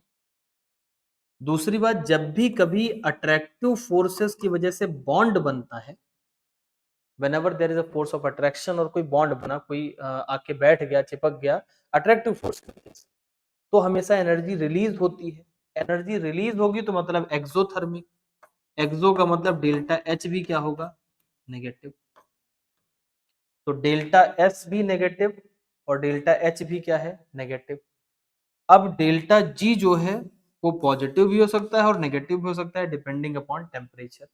तो लो टेम्परेचर पे नेगेटिव एंड हाई टेम्परेचर पे पॉजिटिव। तो पहला देखते हैं, delta S is negative, delta H should be highly positive. तो ये कह रहे हैं कि अगर आप स्पॉन्टेनियस करना चाहते हो तो क्या करो। तो स्पॉन्टेनियस करने के लिए आप देखो इसका समीकरण क्या होता है, delta G is equals to delta H minus T delta S. आपको ये बात पता है ये चीज नेगेटिव है डेल्टा एस, तो ये पॉजिटिव बन जाएगा, और ये चीज नेगेटिव है। तो अगर डेल्टा एच बड़ा होगा, डेल्टा एच कैसा होगा, बड़ा, तो ओवरऑल प्रक्रिया नेगेटिव हो जाएगी। तो delta S is negative and therefore delta H should be highly positive, ये गलत बात। हाँ, delta H should be highly positive नहीं, delta H should be highly negative होना चाहिए। तो डेल्टा एस नेगेटिव है, इसी वजह से इसको हाईली नेगेटिव होना पड़ेगा। तो पहला तो ये सही बात हो जाएगी। दूसरा कह रहे हैं डेल्टा एस इज पॉजिटिव, पढ़ूंगा ही नहीं, डेल्टा एस पॉजिटिव है ही नहीं, negative. Delta S is positive and therefore कुछ नहीं। Delta G must be positive, ऐसा कुछ नहीं, स्पॉन्टेनियस के लिए डेल्टा जी नेगेटिव होना चाहिए, तो मैं बी ओनली पे जाऊंगा। मजदूरी कराई इसने 5 ऑप्शन पढ़ने की और मिला सिर्फ एक, तो बी ओनली क्या ही कर सकते हैं ना, पढ़ना पड़ता है पूरा। अगले पे आते हैं, तो this is our question number 89।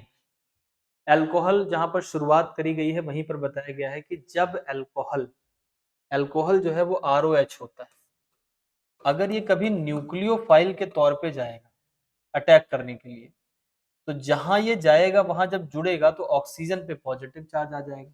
जैसे किसी को अपना लोन पे जाके डोनेट कर दे, तो इस पे पॉजिटिव आएगा, जैसे ही पॉजिटिव आएगा ये H को भगा देगा। तो यानी जब अल्कोहल एज अ न्यूक्लियोफाइल काम करता है तो उस टाइम पे OH बॉन्ड टूटता है, और जब एज अ इलेक्ट्रोफाइल काम करता है तो उस टाइम पे R&O बॉन्ड कह दो या फिर C&O बॉन्ड टूटता है। तो इसी को आपको यहाँ पर टिक करना है। Alcohol react as nucleophile in the reaction जिसमें OH बॉन्ड टूटता है, सही बात लिखी। Alcohol react as electrophile in the reaction जिसमें OH टूटता है, गलत बात लिखी। Alcohol react as a nucleophile जिसमें CO टूटता, गलत बात लिखी है।